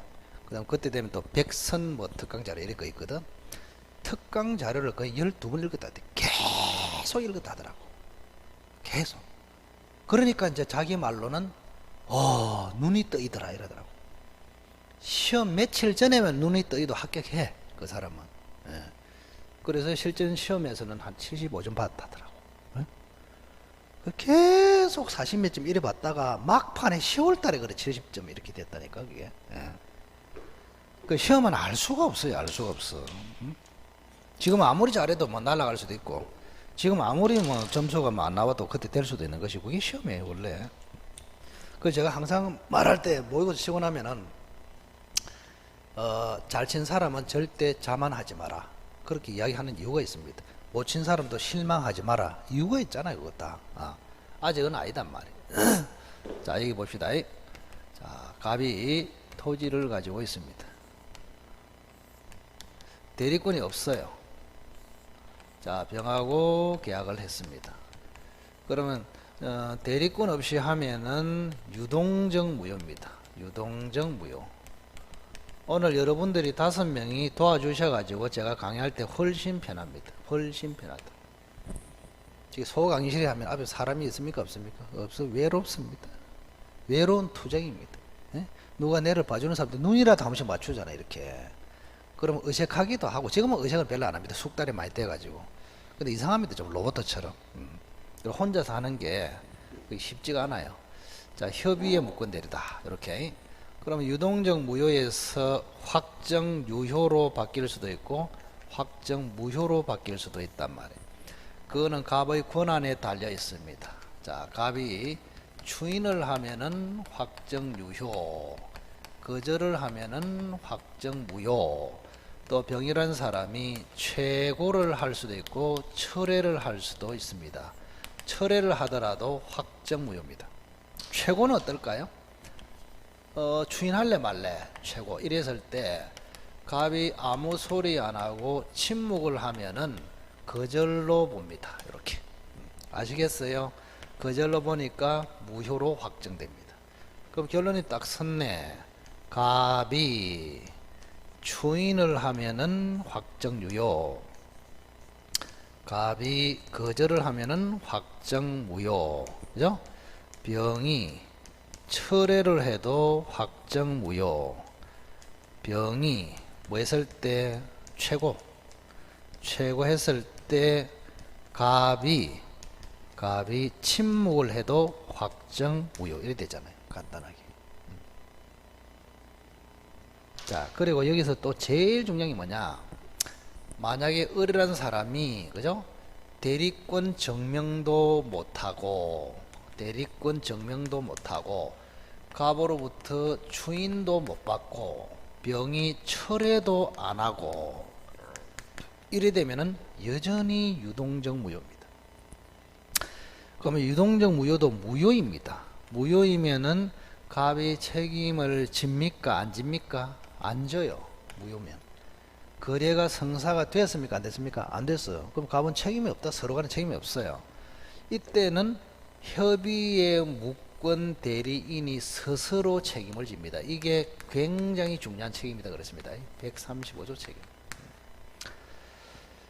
자, 본인이 책임을 지지 않을 때 협의의 무권 대리인 스스로가 책임을 진다. 이거 몇 조? 135조.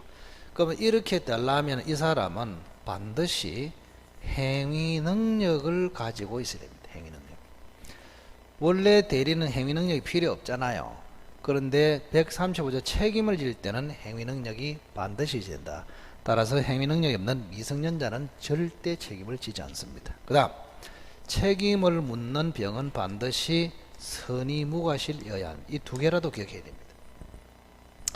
그 다음에 책임의 내용은 갑을 대신해서 이행하거나 손해배상하거나 그 선택은 상대방이 합니다. 상대방이.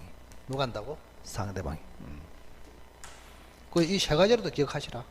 행위 능력이 있는 협의의 무권 대리인이 선의의 무과실인 병한테 책임을 진다. 그 책임은 이행하거나 배상인데 그 선택은 상대방이 한다. 이렇게. 자, 1번 볼까요?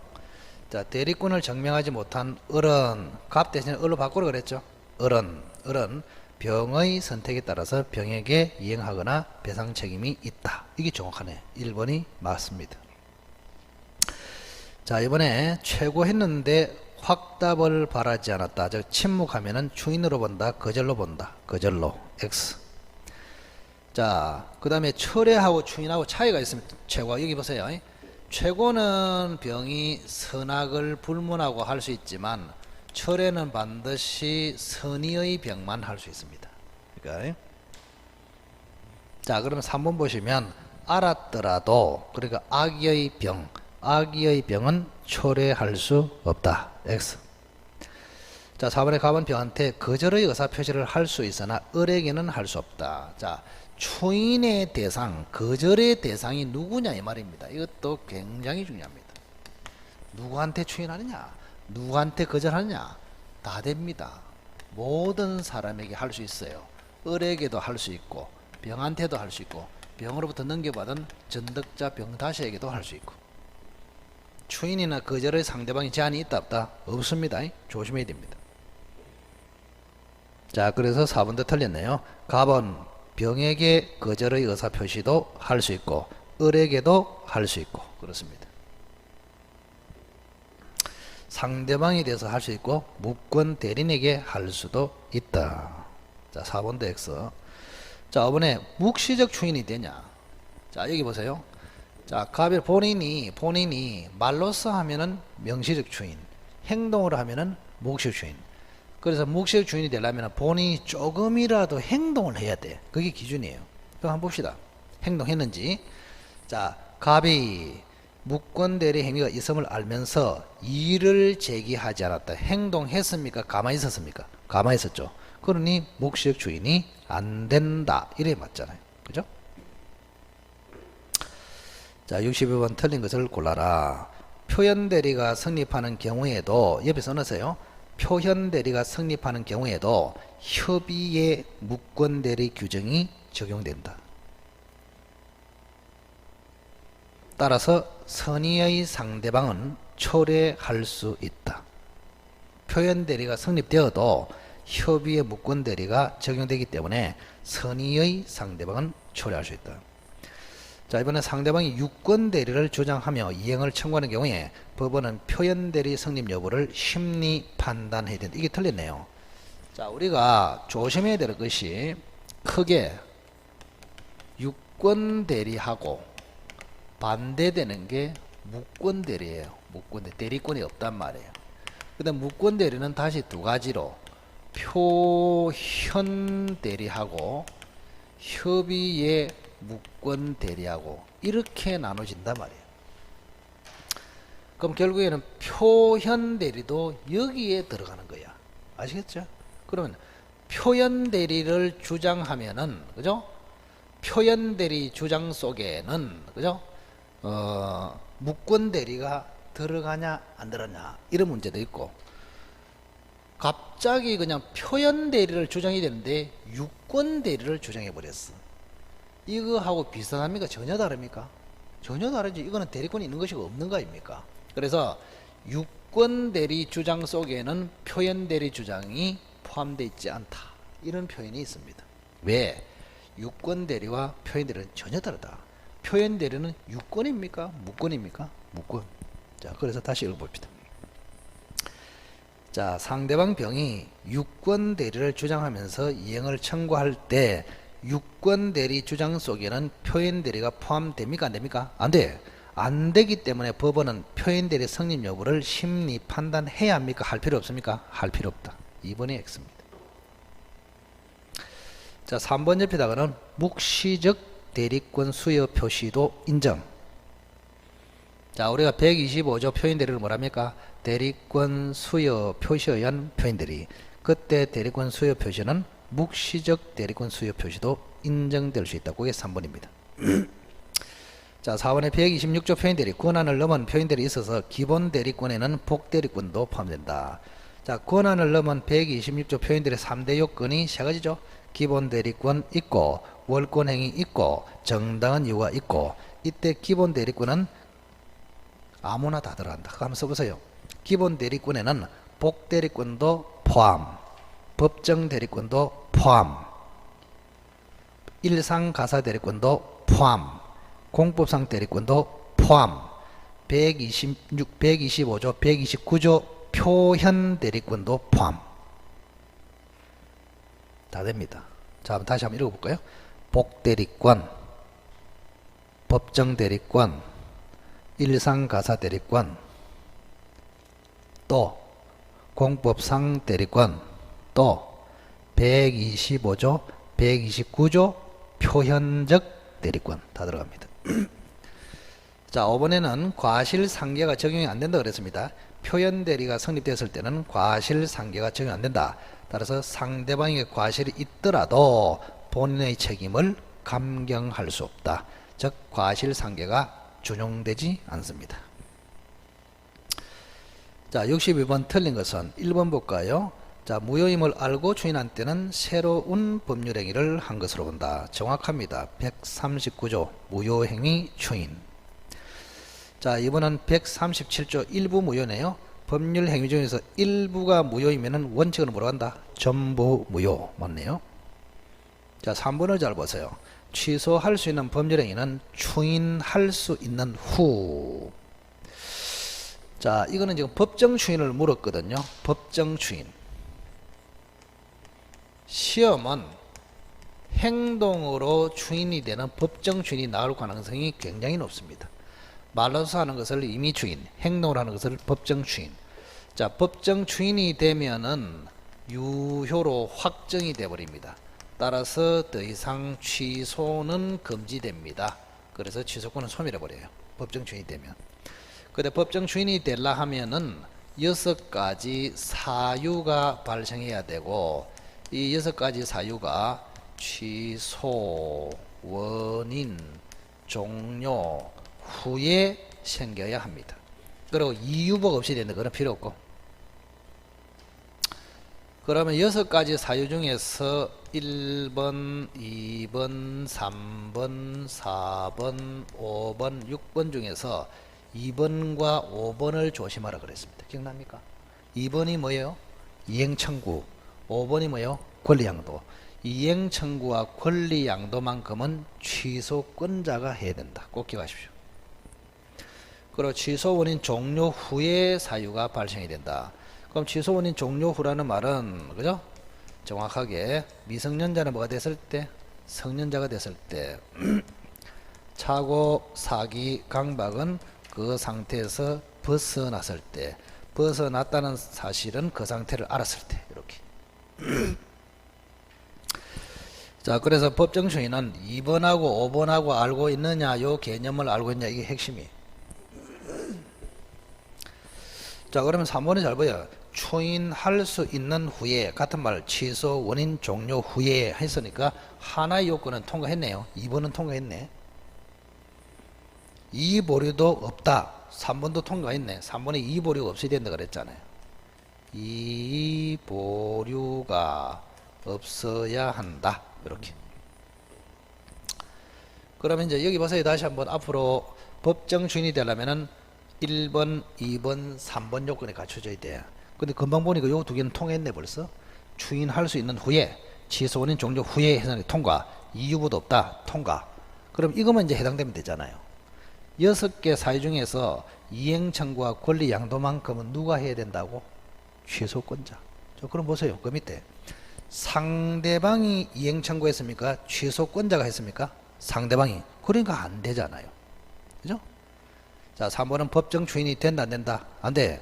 그럼 법정 추인이 안 되니까 여전히 취소할 수 있단 말이야. 따라서 취소권은 존속한다. 이래 맞죠?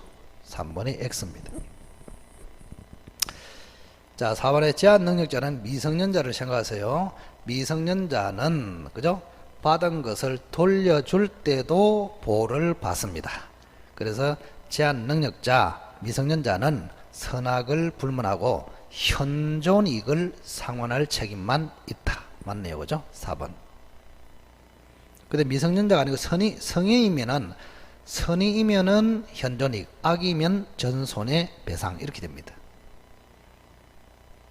자, 그것도 잠시만 한번 봅시다. 본 김에.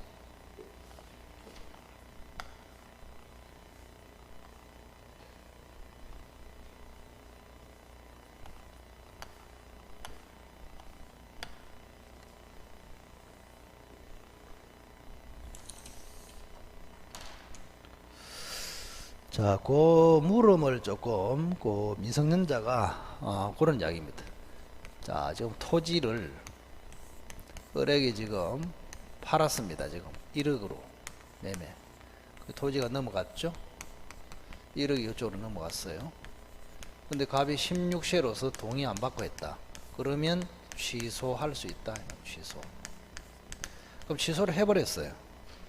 그럼 취소를 해버리면 무효로 되기 때문에 을은 토지를 반환하고 미성년자 쪽에서는 1억을 반환해야 됩니다. 이걸 부당이득 반환이랍니다. 근데 이게 을이 만약에 성년자입니다. 성년자가 부당이득으로 반환할 때는 뭐 토지기 때문에 당연히 돌려주면 되는데 이 사람도 돈을 돌려준다면 현존이익만 돌려주느냐 전부 돌려주느냐 했을 때 선의의 을은 현존이익만, 악의 을은 전부 이래 됩니다. 그런데 미성년자가 돌려줄 때는 선악을 따진다 안 따진다? 안 따져. 무조건 현재 남아있는 이익, 현존이익만 상환할 책임이 있다. 그런 이야기입니다. 자, 5번에 취소할 수 있는 법률이 취소된 경우, 그 줄을 쫙 취소된 경우. 자, 우리가 추인은요 헷갈리는 게 취소할 수 있는 법률행위 추인이 있고 대표적으로 무효행위에 대한 추인이 있단 말이에요. 이렇게. 그러면 앞에는 취소 전에 추인을 하는 것입니다. 요거는 취소된 후에 추인을 하는 것이고 이렇게. 자, 갑이 취소를 하기 전에 추인하겠다. 그걸 뭐라고? 취소할 법률행위 추인. 근데 이미 취소를 해버렸어. 이미 취소를 해버리면 이게 무효로 된단 말이에요. 무효로 되면 이제 이것으로는 추인할 수 없고 무효행위 추인으로서는 된다 이 말입니다. 항상 조심해야 된다. 자, 취소하기 전에는 무슨 추인? 취소할 범죄행위 추인. 이미 취소돼서 무효가 돼버리면 무슨 추인? 무효행위 추인. 그렇게. 자, 그래서 5번도 맞네요. 이미 취소가 됐기 때문에 무효행위 추인의 요건을 갖춰서 다시 추인할 수 있다. 맞네요. 3번이 틀렸습니다. 자, 여기 3번. 자, 소급표가 인정되지 않는 것은 취소도 소급적 무효, 토지거래 허가를 받아도 매매 당시로 소급하여 유효, 해제도 소급적 무효, 취득 시효 완성으로 소유권 취득도 소급 취득. 4번이 답입니다. 무효행위 추인은 비소급적 유효입니다. 무효임을 알고 추인하면 그때부터 유효로 됩니다. 4번이 정답이죠. 자, 64번 옳은 것을 골라라. 1번은 수없이 했네요. 기억, 집수리 사건, 집수리 사건. 집수리 할 때 갚아라. 그 말은 집수리 할 때 변제기가 도래해서 갚아야 되고 집이 불타서 집수리가 불가능해도 변제기가 도래해서 갚아야 된다. 자, 기억. 불확정 사실이 발생한 때를 이행기한으로 정했다. 집수리 할 때 이행기한으로 정했다. 자, 그 사실이 발생 불가능했다. 즉 집이 불타가지고 집수리가 불가능한 때에도 변제기나 기한이 도래한 것으로 봐서 갚아야 된다. 정확하게 맞습니다. 기억. 자, 년 이미 성취됐다. 이걸 기성조건이랍니다. 기성조건. 자, 기성조건이 해제조건하고 붙어버리면 뭐로 간다고? 무효. 불능조건이 정지조건하고 붙어버리면 무효로 갑니다. 이거는 외우는 게 좋아요. 자, 이거 보세요. 기해무 그러면 기정유 이렇게 되잖아요. 부정무 불해유 이렇게 됩니다. 자, 기성조건이 해제조건이면 무효, 기성조건이 정지조건이면 유효, 불능조건이 정지조건이면 무효, 불능조건이 해제조건이면 유효. 노란 것만 외우고 나머지는 거꾸로 생각하시면 된다. 자, 그러면 니은 보세요. 이미 성취됐다. 기성조건 아닙니까? 기성조건이 기해무인데 여기는 기정유 이래 맞잖아요. 니은은 틀렸습니다. 무효가 아니고 유. 자, 띄그셔 보시면 조건의 성취로 불이익을 받을 자가 신의칙에 반하여 조건 성취를 방해한 때는 맞게 읽을게요. 자, 신의칙에 반하여 조건 성취를 방해한 때는 그 조건은 성취된 것으로 주장할 수 있다. 정확하게 뭐라고 했습니까? 성취된 것으로 뭐 할 수 있다고? 주장할 수 있다. 그게 맞습니다. 이것은 X. 자, 리을은 뭐가 틀렸네요. 기하는 채무자의 이익을 위한 것으로 추정합니다. 누구의 이익? 채무자. 자, 그래서 기억만 맞습니다. 기억만 맞네요. 그죠? 자, 65번 조금만 참으시고 청약과 성락에 관한 설명으로 옳은 것을 골라라. 자, 격제자 간의 계약에서 청약은 발송한 때입니까? 도달한 때입니까? 도달. 그러니까 격제자가 나온다고 해서 이렇게 여러분이 아이고 흥분해가지고 발신 잃어버리면 안 돼. 그래서 혹시 시험에 격지자 간 이렇게 나왔어. 세 가지를 딱 봐야 돼. 청약의 효력을 물었냐, 성락의 효력을 물었냐, 계약 성립 시기를 물으냐에 따라서 달라진다 이 말입니다. 자, 성락의 효력이 생겨야 계약이 성립하기 때문에 이거는 같습니다. 이거는 격제자 사이에는 발신시입니다. 청약은 여전히 도달시의 효력이 생깁니다. 헷갈리면 안 됩니다. 격제자 간이라도 청약은 도달주의, 격제자 간의 성락과 계약 성립 시기는 발신주의. 이렇게 정확하게. 자, 그래서 1번은 틀렸네요. 청약이기 때문에 도달한 때. 2번 보겠습니다. 자, 성락은 청약자에 대해서 해야 하고 불특정 다수인에 대한 성락은 허용되지 않는다. 맞네요. 청약은 여러 사람에게 할 수 있지만 성락은 됩니까? 안 되죠. 성락은 청약을 해온 그 사람 특정인에게만 할 수 있습니다. 그래서 이번은 정확하게 맞습니다. 성락은 청약을 해온 자에게 해야 하고 여러 사람에 대한 성락은 허용되지 않는다. 2번은 맞고. 자, 3번. 발신 후 도달 전에 상대방이 미성년자다, 제한 능력자가 됐다, 축구가 됐다 이 말입니다. 그럼 이 제한 능력자를 수령 무능력자라 합니다. 그럼 수령 무능력자는 의사표시를 수령할 수 없어요. 자, 그것도 잠시 한번 보겠습니다. 칠판이 닦기가 편하니까 닦으면서 해도 아무 지장이 없네. 테니스 엘보가 지금 걱정이 돼서 그렇지. 테니스 엘보하고 반대말이 골프 엘보라대. 그죠? 요쪽에는 테니스 엘보, 요쪽에는 골프 엘보. 테니스는 요짓 하다가 이리 된다. 테니스 엘보. 그죠? 골프는 요짓 하다가 그리 된다 하면서. 그죠? 설명을 그렇게 하더라고. 자, 여기 볼게요. 자, 가별한 사람이 을에게 어떤 의사표시를 했는데 이게 지금 미성년자란 말이에요. 이렇게. 이 사람 뭘 한다고? 수령 무능력자. 그럼 수령 무능력자에게는 의사표시로서 갑이 대항하지 못해요. 왜? 을이 혼자서 의사표시를 받을 수가 없기 때문에 대항할 수 없어. 대항할 수 없다는 말은 잘 보세요. 갑은 을에게 의사표시를 주장할 수 없지만 을 스스로는 도달했다고 주장할 수 있다. 이런 뜻이에요. 끝으로. 그래, 만약에 을의 법정 대리인 아버지거든요. 아버지가 을에게 편지가 도달했다는 사실을 알아버리면 아버지가 조치할 수 있잖아요. 그러면 다시 갑은 을에게 주장할 수 있다. 이렇게 합니다. 3단계로 기억을 하시라. 자, 법정 대리인이 을에게 도달한 사실을 알았다면 갑은 을에게 대항할 수 있습니까? 없습니까? 있습니다. 이렇게 합니다. 자, 그래 다시 읽어볼게요. 청약 발신 후 도달 전에 상대방이 제한 능력자가 된 경우에 법정 대리인이 도달 사실을 알았다면 청약자는 상대방에게 대항할 수 있다. 이래 맞잖아요. 자, 4번에 갑이 그 소유 토지를 을에게 청약했는데 을이 대금을 낮추어 상납 줄 거세요. 대금을 낮추어 상납. 자, 변경을 가한 상납이라거든요. 조건을 붙이거나 변경을 가한 상납은 상납이다 아니다? 아닙니다.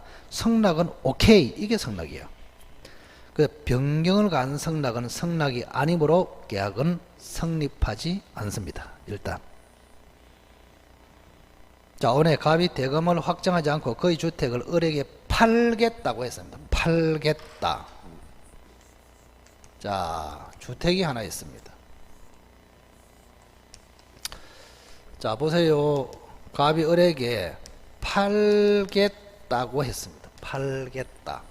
자, 팔겠다는 청약입니까? 청약의 유인입니까? 유인이지. 돈이 없잖아요. 구체적이 않잖아요. 추상적, 비확정적 의사의 통지. 그래서 이거는 청약의 유인입니다. 유인.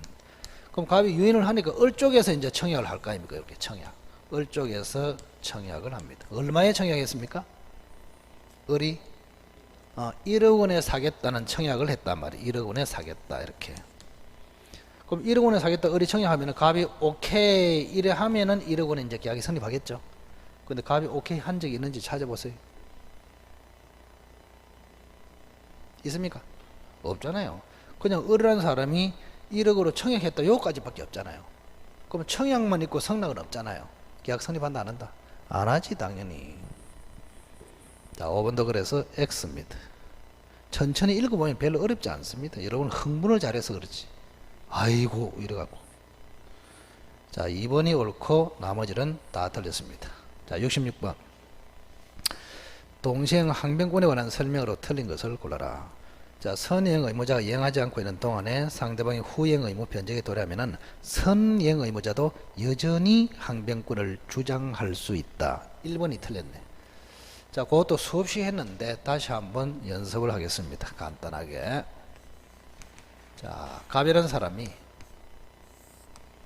을에게 지금 1억으로 매매를 합니다. 3월 1일 날. 자, 중도금을 4월 1일 날 주기로 했고, 잔금은 5월 1일 주기로 했고, 잔금을 줄 때는 소유권 이전도 합니다. 자, 그러면 갑의 소유권 이전을 중심으로 해서 중도금은 먼저 줘야 할 선행 의무고, 여기는 동시행 의무입니다. 이렇게. 자, 기본적으로 잘 보시기 바랍니다. 자, 갑이라는 사람이 소유권 이전하지 않고, 원래 이전하고 이 잔금 같이 해야 되잖아요. 자기는 이전하지 않고 잔금을 청구에 들어오면은 잔금 줘야 합니까? 항변으로 거절할 수 있습니까? 항변으로 거절할 수 있다. 이런 이야기입니다. 자, 그러면 거꾸로 갑이 중도금을 청구에 들어왔습니다. 자, 갑이 중도금을 달라 했는데 을이 하는 말이 네가 소유권 이전해줘야 내가 중도금 줄게 하면서 항변할 수 있습니까? 없지. 그거는 원래 먼저 주기로 했잖아요. 그래서 선행 의무자는 원래 항변권이 없습니다. 그런데 있는 경우가 있다 이 말입니다. 선행 의무도. 자, 중도금을 청구받았는데 계속 지체를 합니다. 안 줘요. 계속 지체에다가 상대방의 이전에 변제기까지 개겨버렸습니다. 그러면 지금 5월 1일이 되기 전에는 먼저 줘야 하는데 5월 1일이 돼버리는 순간 중도금조차도 소유권 이전하고 동시행 관계로 들어가 버립니다. 따라서 이제는 소유권 이전하고 잔금 지급하고 중도금 지급하고 중도금에 대해서 지연이자하고 이 전체가 무슨 관계로? 동시행 관계로 들어간다. 그런 이야기입니다. 자, 그래서 한번 읽어봅시다. 선행 의무자가, 즉 중도금이다 마찬가지고, 중도금을 지체하고 있는 동안에 상대방의 후행 의무 변제기, 즉 5월 1일이 도래한 경우이면 중도금조차도 여전히 항변권을 주장할 수 있다. 이래 맞잖아요. 자, 그래서 중도금을 계속 선행 의무자로서 개기다가 상대방 이전에 이행기까지 개겨버리면 이자는 중도금조차도 이전과 동시행관계, 따라서 갑이 이전 안 하고 중도금을 청구하더라도 중도금에 대해서도 이제는 항변권을 가진다. 이런 이야기입니다. 자, 1번이 틀렸습니다. 자, 이번에 쌍방의 채무 중 어느 한 채무가 이행불능이 됨으로 인하여 발생하는 손해배상 채무도 여전히 다른 채무와 동생관계다. 이건 뭐 그대로 요약선이 나오잖아요. 그죠? 자, 어느 한 채무가 이행불능이 됨으로써 손해배상 채무로 바뀌었어요. 그러면 동생관계가 깨집니까? 유지됩니까? 유지. 이제는 손해배상 채무가 다른 채무와 동생관계에 있습니다. 자, 3번도 중요하다고 그랬죠. 수령지체에 빠진 자도 항변권을 가진다. 이것도 굉장히 중요합니다. 자, 여기 한번 보세요. 한 번 더 봅시다. 자, 오늘 하면은 한 27번째 하는 것 같은데. 자, 등기서류라고 생각하십시오. 이렇게. 자, 갑이 등기서류 들고 5월 1일 날 을한테 갑니다. 가가지고 잔금 내라 이래 해요. 근데 을이 등기서류 안 받습니다. 이걸 수령지체라 합니다. 수령지체. 등기서류 안 받아요. 그러면 자, 갑이 어제 등기서류 가져가니까 안 받더라. 그럼 오늘은 등기서류를 안 가지고 가가지고 을한테 잔금을 청구합니다. 그러면 어제 수령지체에 빠졌던 을은 항변권을 행사할 수 있을까요? 없을까요? 있단 말이에요. 여전히. 그럼 이게 무슨 말인지를 잘 봐요. 자, 갑은 첫날은 등기서류 들고 잔금 받으러 갔다가 을이 지금 등기서류를 안 받아요. 이걸 수령지체랍니다.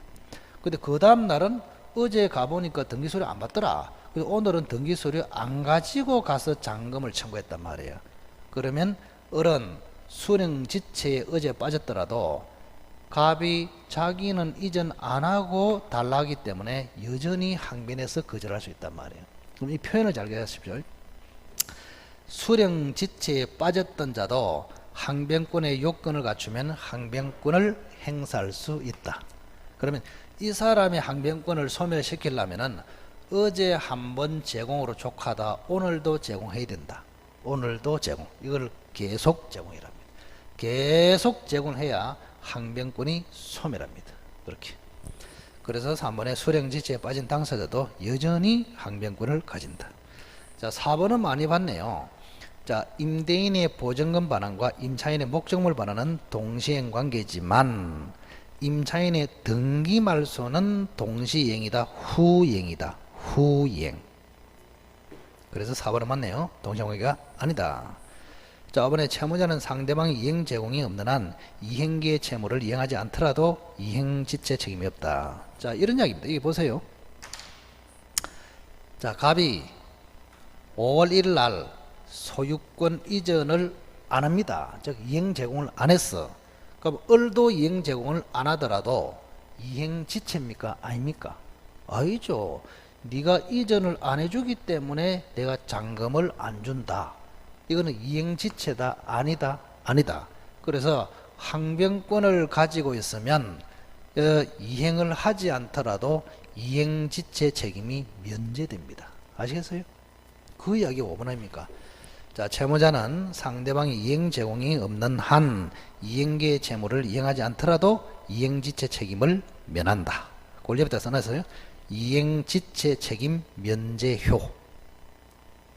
또 괄호하고 항변권을 주장할 필요가 없다. 행사할 필요가 없다.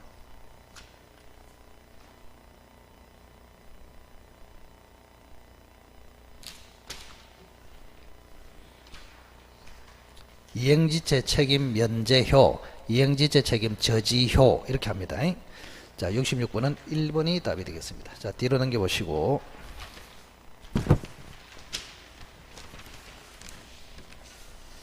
자, 67번하고 68번은 그거네요. 제3자를 위한 계약이고 67번은 위험부담. 위험부담 이것도 뭐 계속 나오잖아요. 계속. 그죠? 자, 그것도 뭐 별로 어렵지 않아요. 기초가 잘 돼 뭐든지. 법에서는 제일 중요한 게 그죠? 기초나 기본이 잘 돼 있으면 응용이 되기 때문에 유사한 문제를 해결할 수 있어요. 근데 기본이나 기초가 안 돼 있으면 그죠?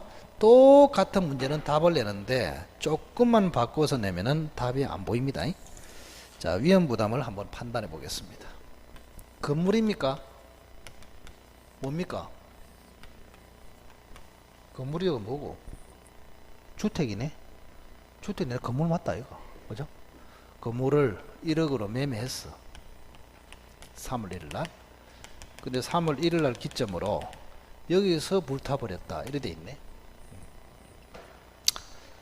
자, 매매계약 체결하고 계약금 중도금 받은 상태에서 제3자 병의 방화로 과실 없이 주택이 소실됐다. 이래 됐잖아요. 그럼 이거를 우리가 뭐라고 배웠습니까? 원시적이다, 후발적이다, 후발적 불능. 요렇게. 후발적 불능이면은 매매는 무조건 유효입니다. 요렇게.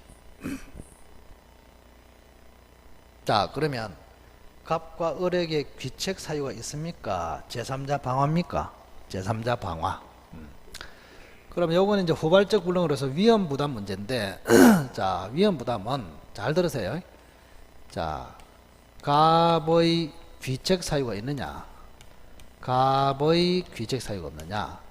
자, 우리가 용어를 우선 기억해야 돼. 자, 우리 계약 총론에서는 갑을 매도인이라 하면 답이 안 보여요. 채무자라 하고 을을 채권자라 해야 답이 보인단 말이에요. 항상 청구하는 사람이 채권자이고 청구에 원하는 사람이 응하는 사람이 채무자입니다.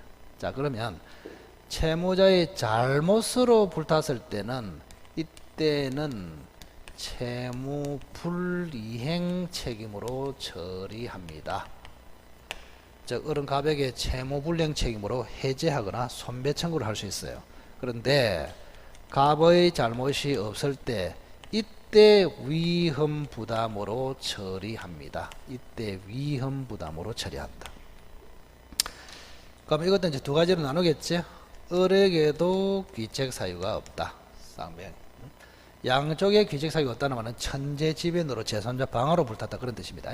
그다음 두 번째는 을에게 귀책 사유가 있거나 또는 을이 수령지체 얼쩡거리다가 불타버렸다 이래 됩니다.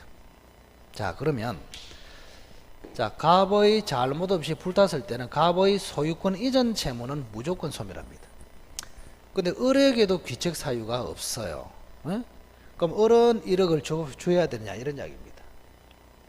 제3자 천재지변으로 집이 불타는데 갑은 집을 안 줘도 돼. 그럼 을은 여전히 1억을 줘야 됩니까? 을도 안 줘도 됩니까? 을도 안 줘도 되지. 그래서 을의 채무도 소멸한다. 이게 공평하단 말이에요. 그죠? 그럼 그 말은 갑은 을에게 대금을 청구할 수 있습니까? 없습니까? 없어요. 그럼 이때는 갑이 위험을 부담한다. 갑이 누구냐? 채무자. 그래서 이거를 채무자 위험 부담주의라 이렇게 부릅니다. 채무자 위험 부담주의. 자, 반대로 이제 을의 잘못으로 요래되면은 당연히 을의 채무는 존속합니다. 존속함으로 갑은 을에게 대금을 청구할 수 있습니다. 그럼 을이 이제 불리하기 때문에 채권자 을의 위험을 부담한다. 그래서 채권자 부담주의다. 쉬워요, 이렇게 논리적으로. 자, 결론은 썼습니다. 양쪽에 귀책 사유가 없으면 양채무가 소멸, 갑은 을에게 대금을 청구할 수 없다. 그때 갑이 위험을 부담한다. 을 쪽에 잘못이 있다. 그러면 을의 채무는 존속, 갑은 을에게 대금을 청구할 수 있다. 을의 위험 부담 이렇게 됩니다. 그럼 여기서는 주의할 점이 하나 있어요. 자, 위의 경우에 갑은 을에게 대금을 청구할 수 없음에도 이미 중도금이나 계약금을 받아놨어. 그럼 이건 어떻게 처리할까요? 요거는 부당이득으로 돌려줘야 합니다. 왜? 자, 갑이 을에게 대금을 청구할 수 없잖아요. 그럼 대금을 청구할 수 없다는 말은 매매 대금을 받을 자격이 없잖아요. 자격이 없는데 대금의 일부인 계약금이나 중도금을 가지고 있는 것은 부당이득이다. 따라서 반환해야 된다. 요거 하나 기억하시고. 그 다음 두 번째. 여기 보세요. 자, 을의 잘못으로 일이 됐을 때는 갑은 을에게 1억을 청구할 수 있잖아요. 그런데 갑이 채무를 면함으로써 생긴 이득이 있어. 철근도 있고 양도세 면제된 이익도 있잖아요. 철근이 500만 원이고 양도세 해당 사항이 500만 원입니다. 무려 1000만 원 이득이 있단 말이야. 그러면 자, 을의 잘못으로 불탔을 때 갑은 을에게 대금도 청구할 수 있고 1000만 원도 먹고 이러면 너무 이득이 크잖아요.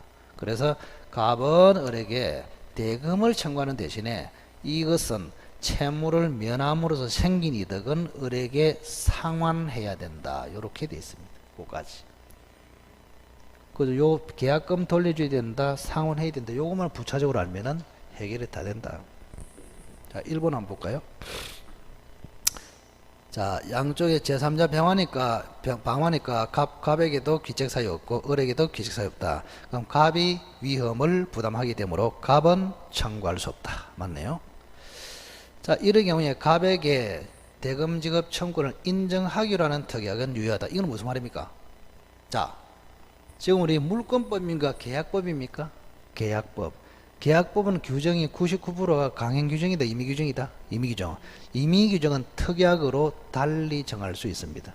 그래서 이번의 경우에는 법대로 하면은 갑은 을에게 청구할 수 없는데 특약을 하면은 갑은 을에게 청구할 수 있단 말이야. 따라서 갑에게 청구권을 인정하기로 하는 특약도 유효하다. 그 말은 위험 부담 규정은 임의 규정이다. 그 말하고 똑같습니다. 자, 3번에 갑이 을에게 대금을 청구하는 대신에 청구를 못하기 때문에 대금의 일부인 이미 지급받은 돈은 을에게 부당이득 반환해야 된다. 맞네요. 자, 4번에 갑이 이행기에 이전 등기 채무를 이행하였는데 을이 거절하고 있다. 이게 뭐래요? 수령지체. 그러면 채권자 을이 수령지체를 하고 있으니까 채권자 을이 위험을 부담한다. 따라서 갑은 을에게 대금 지급 청구를 할 수 있다. 을은 갑에 대해서 대금 지급 의무를 부담한다. 이래 맞잖아요. 그래서 4번이 틀렸습니다. 조금 단순하게 국어를 써주면 여러분 좀 편할 텐데 좀 꽈버리면 이 말이 어렵단 말이에요. 말이. 자, 4번은 을이 위험을 부담합니까? 갑이 부담합니까? 을이. 채권자 을이 거절하고 있기 때문에 을이 수령지체 중 불탔단 말이에요. 자, 여기 보세요. 을이 수령지체 중 불탔기 때문에 그죠? 을이 위험을 부담한다.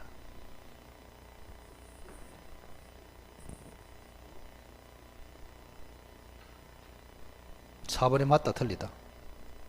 틀렸죠. 어떻게 바꿔야 된다? 을은 갑에 대한 잔금 지급 의무를 면한다가 아니고 잔금 지급 의무를 부담한다. 즉 갑은 을에게 여전히 대금을 청구할 수 있다. 자, 오늘 갑과 을 상호간에는 채무 불이행에 의한 손배 청구권이 발생하지 않는다. 맞습니까? 맞죠? 예. 여기 손배 청구권이 발생하려면 갑에게 귀책 사유가 있어야 되잖아요. 그죠? 그래야 채무 불이행으로서 을은 손해배상을 청구할 수 있단 말이에요. 근데 갑에게 귀책 사유가 없기 때문에 법정 해제나 손배 청구는 발생하지 않습니다. 자, 오늘은 68번까지만 하겠습니다. 제가 그 뒤에는 일도 있습니다. 오늘. 나머지는 다음 기회에 하도록 하고. 자, 68번은 제3자를 위한 계약이네요. 매도인 갑과 매수인 을이 계약을 하면서 대금을 병한테 지급하기로 하는 제3자를 위한 계약을 체결했다. 이거는 100% 시험에 나옵니다. 이것도. 자, 제3자를 위한 계약의 핵심을 잘 알아야 돼요. 아주 중요하다. 제3자를 위한 계약은 10년 동안에 그죠? 98% 정도 출제됐습니다. 매년 나온다 이렇게 생각하시면 됩니다. 자, 을하고 지금 1억으로 매매를 했습니다. 3월 1일 날. 근데 병이라는 사람에게 갑은 1억을 정의를 했습니다. 저 갑은 그러면 을에게 토지 돌려주고 1억을 받아서 병한테 주면 됩니다. 근데 귀찮아요. 그래서 갑은 요청합니다. 을아, 내가 토지 줄 테니까 병한테 1억을 바로 줘버려라. 병의 이익을 위해서, 제3자의 이익을 위해서 계약을 했기 때문에 제3자를 위한 계약이다. 그러면 이 갑은 요청했기 때문에 요약자라 하고, 이 사람은 승낙했기 때문에 낙약자라 하고, 이 사람은 돈을 받는 사람이기 때문에 수익자라 한단 말이에요. 그런데 조심해야 될 것이, 우리 법에는 이 사람을 채권자라고 합니다. 채권자. 이 사람을 채무자라고 하고, 이 사람을 제3자라고 합니다. 이렇게. 그리고 이 사회는 굉장히 중요합니다. 보상관계라 합니다. 이 사회는 중요하지 않습니다. 대가관계라고 합니다. 이렇게. 여기에 문제가 생기면 이 사람은 죽어버려요. 여기에 문제 생겨도 아무 상관이 없어. 기본적으로. 자, 그리고 이 어른 토지를 넘겨받았고 이미 5천만 원을 지급했습니다. 5천만 원. 그런데 아직까지 잔금을 지체하고 있는 중입니다. 이렇게. 자, 어리 채무불이행하면은 해제도 되고 손해배상 청구도 되거든요. 자, 해제는 병이 합니까? 갑이 합니까? 해제. 갑. 해제는 무조건 당사자가 합니다. 근데 손해배상 청구만큼은 수익의 의사표시를 한 병이 손해배상을 청구할 수 있습니다. 이런 관계를 딱 기억하고 있어야 됩니다. 자, 그리고 이 병이란 사람은 잘 들으세요. 병이란 사람은 당사자가 아니기 때문에 취소권도 없고 해제권도 없습니다. 취소를 전제로 하는 부당이득에 관여할 수도 없고 해제를 전제로 하는 원상회복에 관여할 수도 없습니다. 이게 제일 중요해요. 그러면 취소와 해제와 부당이득과 원상회복은 오로지 갑과 을 사이에서 해결하라, 이런 이야기입니다. 제3자가 절대 관여할 수 없어요. 요게 채권의 핫입니다. 핫. 계속 지문에 등장합니다. 자, 취소, 해제, 취소를 전제로 하는 부당이득 반환, 해제를 전제로 하는 원상회복, 오로지 누가 해라고? 갑과 을 사이에서 처리해야 됩니다. 자, 그러면 해제를 했어. 그러면 을은 원상회복으로 토지 돌려주면 되잖아요. 돈 받은 사람은 갑입니까? 병입니까? 병이죠. 병이더라도 병이 원상회복해야 된다. 그럼 틀렸습니다. 을은 병에게 원상회복 청구한다. 틀렸습니다. 갑이 원상회복해야 됩니다. 아시겠어요? 자, 1번 보겠습니다. 자, 을은 갑의 병에 대한 항변, 핵심이 그거예요. 자, 여기 한번 보세요. 자, 병이라는 사람이 수익의 의사표시를 하면은 이제는 을에게 1억을 청구할 수 있습니다. 그래서 수익의 의사표시를 한 다음에 1억 청구를 했단 말이야. 근데 을이라는 사람이, 그죠? 아직까지 소유권 이전을 못 받았습니다. 그거는 보상관계 문제단 말이야. 보상관계에 문제가 있으면 언제나 병한테 대항할 수 있습니다. 그래서 병이 1억을 청구했을 때 을이 소유권 이전을 못 받았다면 병한테 1억을 줘야 한다. 거절할 수 있다. 거절할 수 있다. 자, 그런데 이 병이라는 사람이 을에게 1억을 청구했는데, 그죠? 을이 하는 말이 병하고 갑 네 사이에 이게 무효돼 하면서 나는 거절하겠다. 이건 안 된단 말이에요. 보상관계를 가지고는 대항할 수 있지만 대가관계를 가지고는 대항할 수 없습니다. 잘 기억하세요? 자, 그러면 1번에 보면은 갑의 을에 대한, 이 말은 갑과 을은 보상관계입니까? 대가관계입니까? 대가관계. 대가관계에 대한 항변으로는 병한테 대항할 수 없다. 맞잖아요. 그 중요하단 말이에요.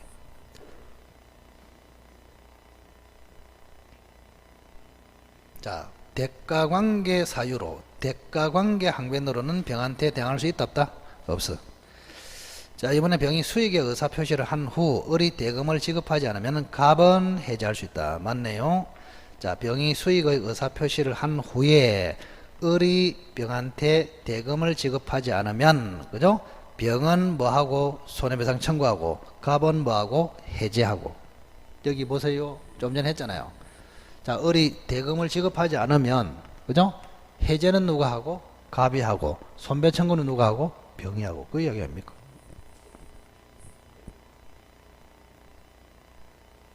자, 3번. 갑과 을의 매매계약이 허위 표시로서 무효가 되더라도 을은 선의의 병에 무효를 주장하지 못한다. 자, 두 번째 병의 특징. 선의의 제3자로서 보호받지 못합니다. 절대. 자, 제3자를 위한 계약에서 제3자는 정상적인 제3자다. 특수한 제3자다. 특수. 그래서 이 사람은 선의가 되어도 보호가 안 돼. 그래서 갑과 을 사이의 매매가 가장매매로서 통정허위 표시로서 무효가 됐어. 그러면 무효로서 선의의 병한테 대항할 수 있다 없다? 있단 말이야. 선의의 병한테 대항할 수 있기 때문에 선의의 병은 보호가 된다 안 된다? 안 돼. 따라서 선의의 병이 대금을 청구하더라도 을은 가장매매 무효로서 대항해서 거절할 수 있단 말이에요. 아시겠어요? 그래서 요 병은 선이더라도 보호가 됩니까 안 됩니까? 안 됩니다. 꼭 기억하십시오. 자, 그래서 3번 틀렸네요. 갑과 을 사이의 매매계약이 허위 표시로서 무효가 된 경우에 을은 선의의 병에게도 무효를 주장할 수 있다. 즉 선의의 병도 보호되지 않는다. 선의의 병이 대금을 청구하더라도 을은 거절할 수 있다. 전부 같은 말. 자, 4번은 조문 문제네요. 확답을 받지 못하면 병은 수익을 거절한 것으로 본다. 수익하는 것으로 본다. X. 거절한 것으로 본다. 자, 5번 보세요. 을이 병에게 대금을 지급한 후 계약이 해지됐습니다. 자, 을이 병한테 대금 5천만 원 지급한 후 해지됐어. 특별한 사정이 없는 한 을은 병에게 대금 반환 청구합니까? 갑에게 합니까? 갑에게. 왜? 원상 회복 청구는 병한테 한다, 갑한테 한다? 갑한테. 그거 굉장히 중요하단 말이에요. 자, 이게 다시 앞으로 다시 한번. 자, 지금 을이 과거에 5천만 원 이미 지급했어. 5천만 원 지급했고 토지를 넘겨받았는데도 아직까지 5천만 원 지체하고 있어. 그럼 채무불이행이야. 그럼 을이 채무불이행하면은 갑이 뭐하고? 해지하고, 병이 뭐하고? 손해배상 청구하고. 그럼 이미 해제가 됐어. 해제가 되면은 받은 게 있다면 원상회복해야 될 거 아닙니까? 그러면 을은 토지를 갑한테 원상회복하면 돼. 근데 돈 받은 사람은 병입니까? 갑입니까? 병이죠. 병이더라도 병이 5천만 원 원상 회복합니까? 갑이 해야 됩니까? 갑이 해야 돼.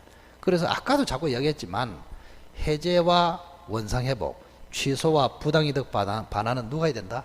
갑하고 을 사이에서 해야 된다니까. 병원은 상관이 없어. 그래서 설사 병이 돈을 받았더라도 병이 원상 회복으로 5천만 원 돌려줘야 된다. X. 을은 원상 회복으로 병한테 5천만 원 반환 청구할 수 있다. X.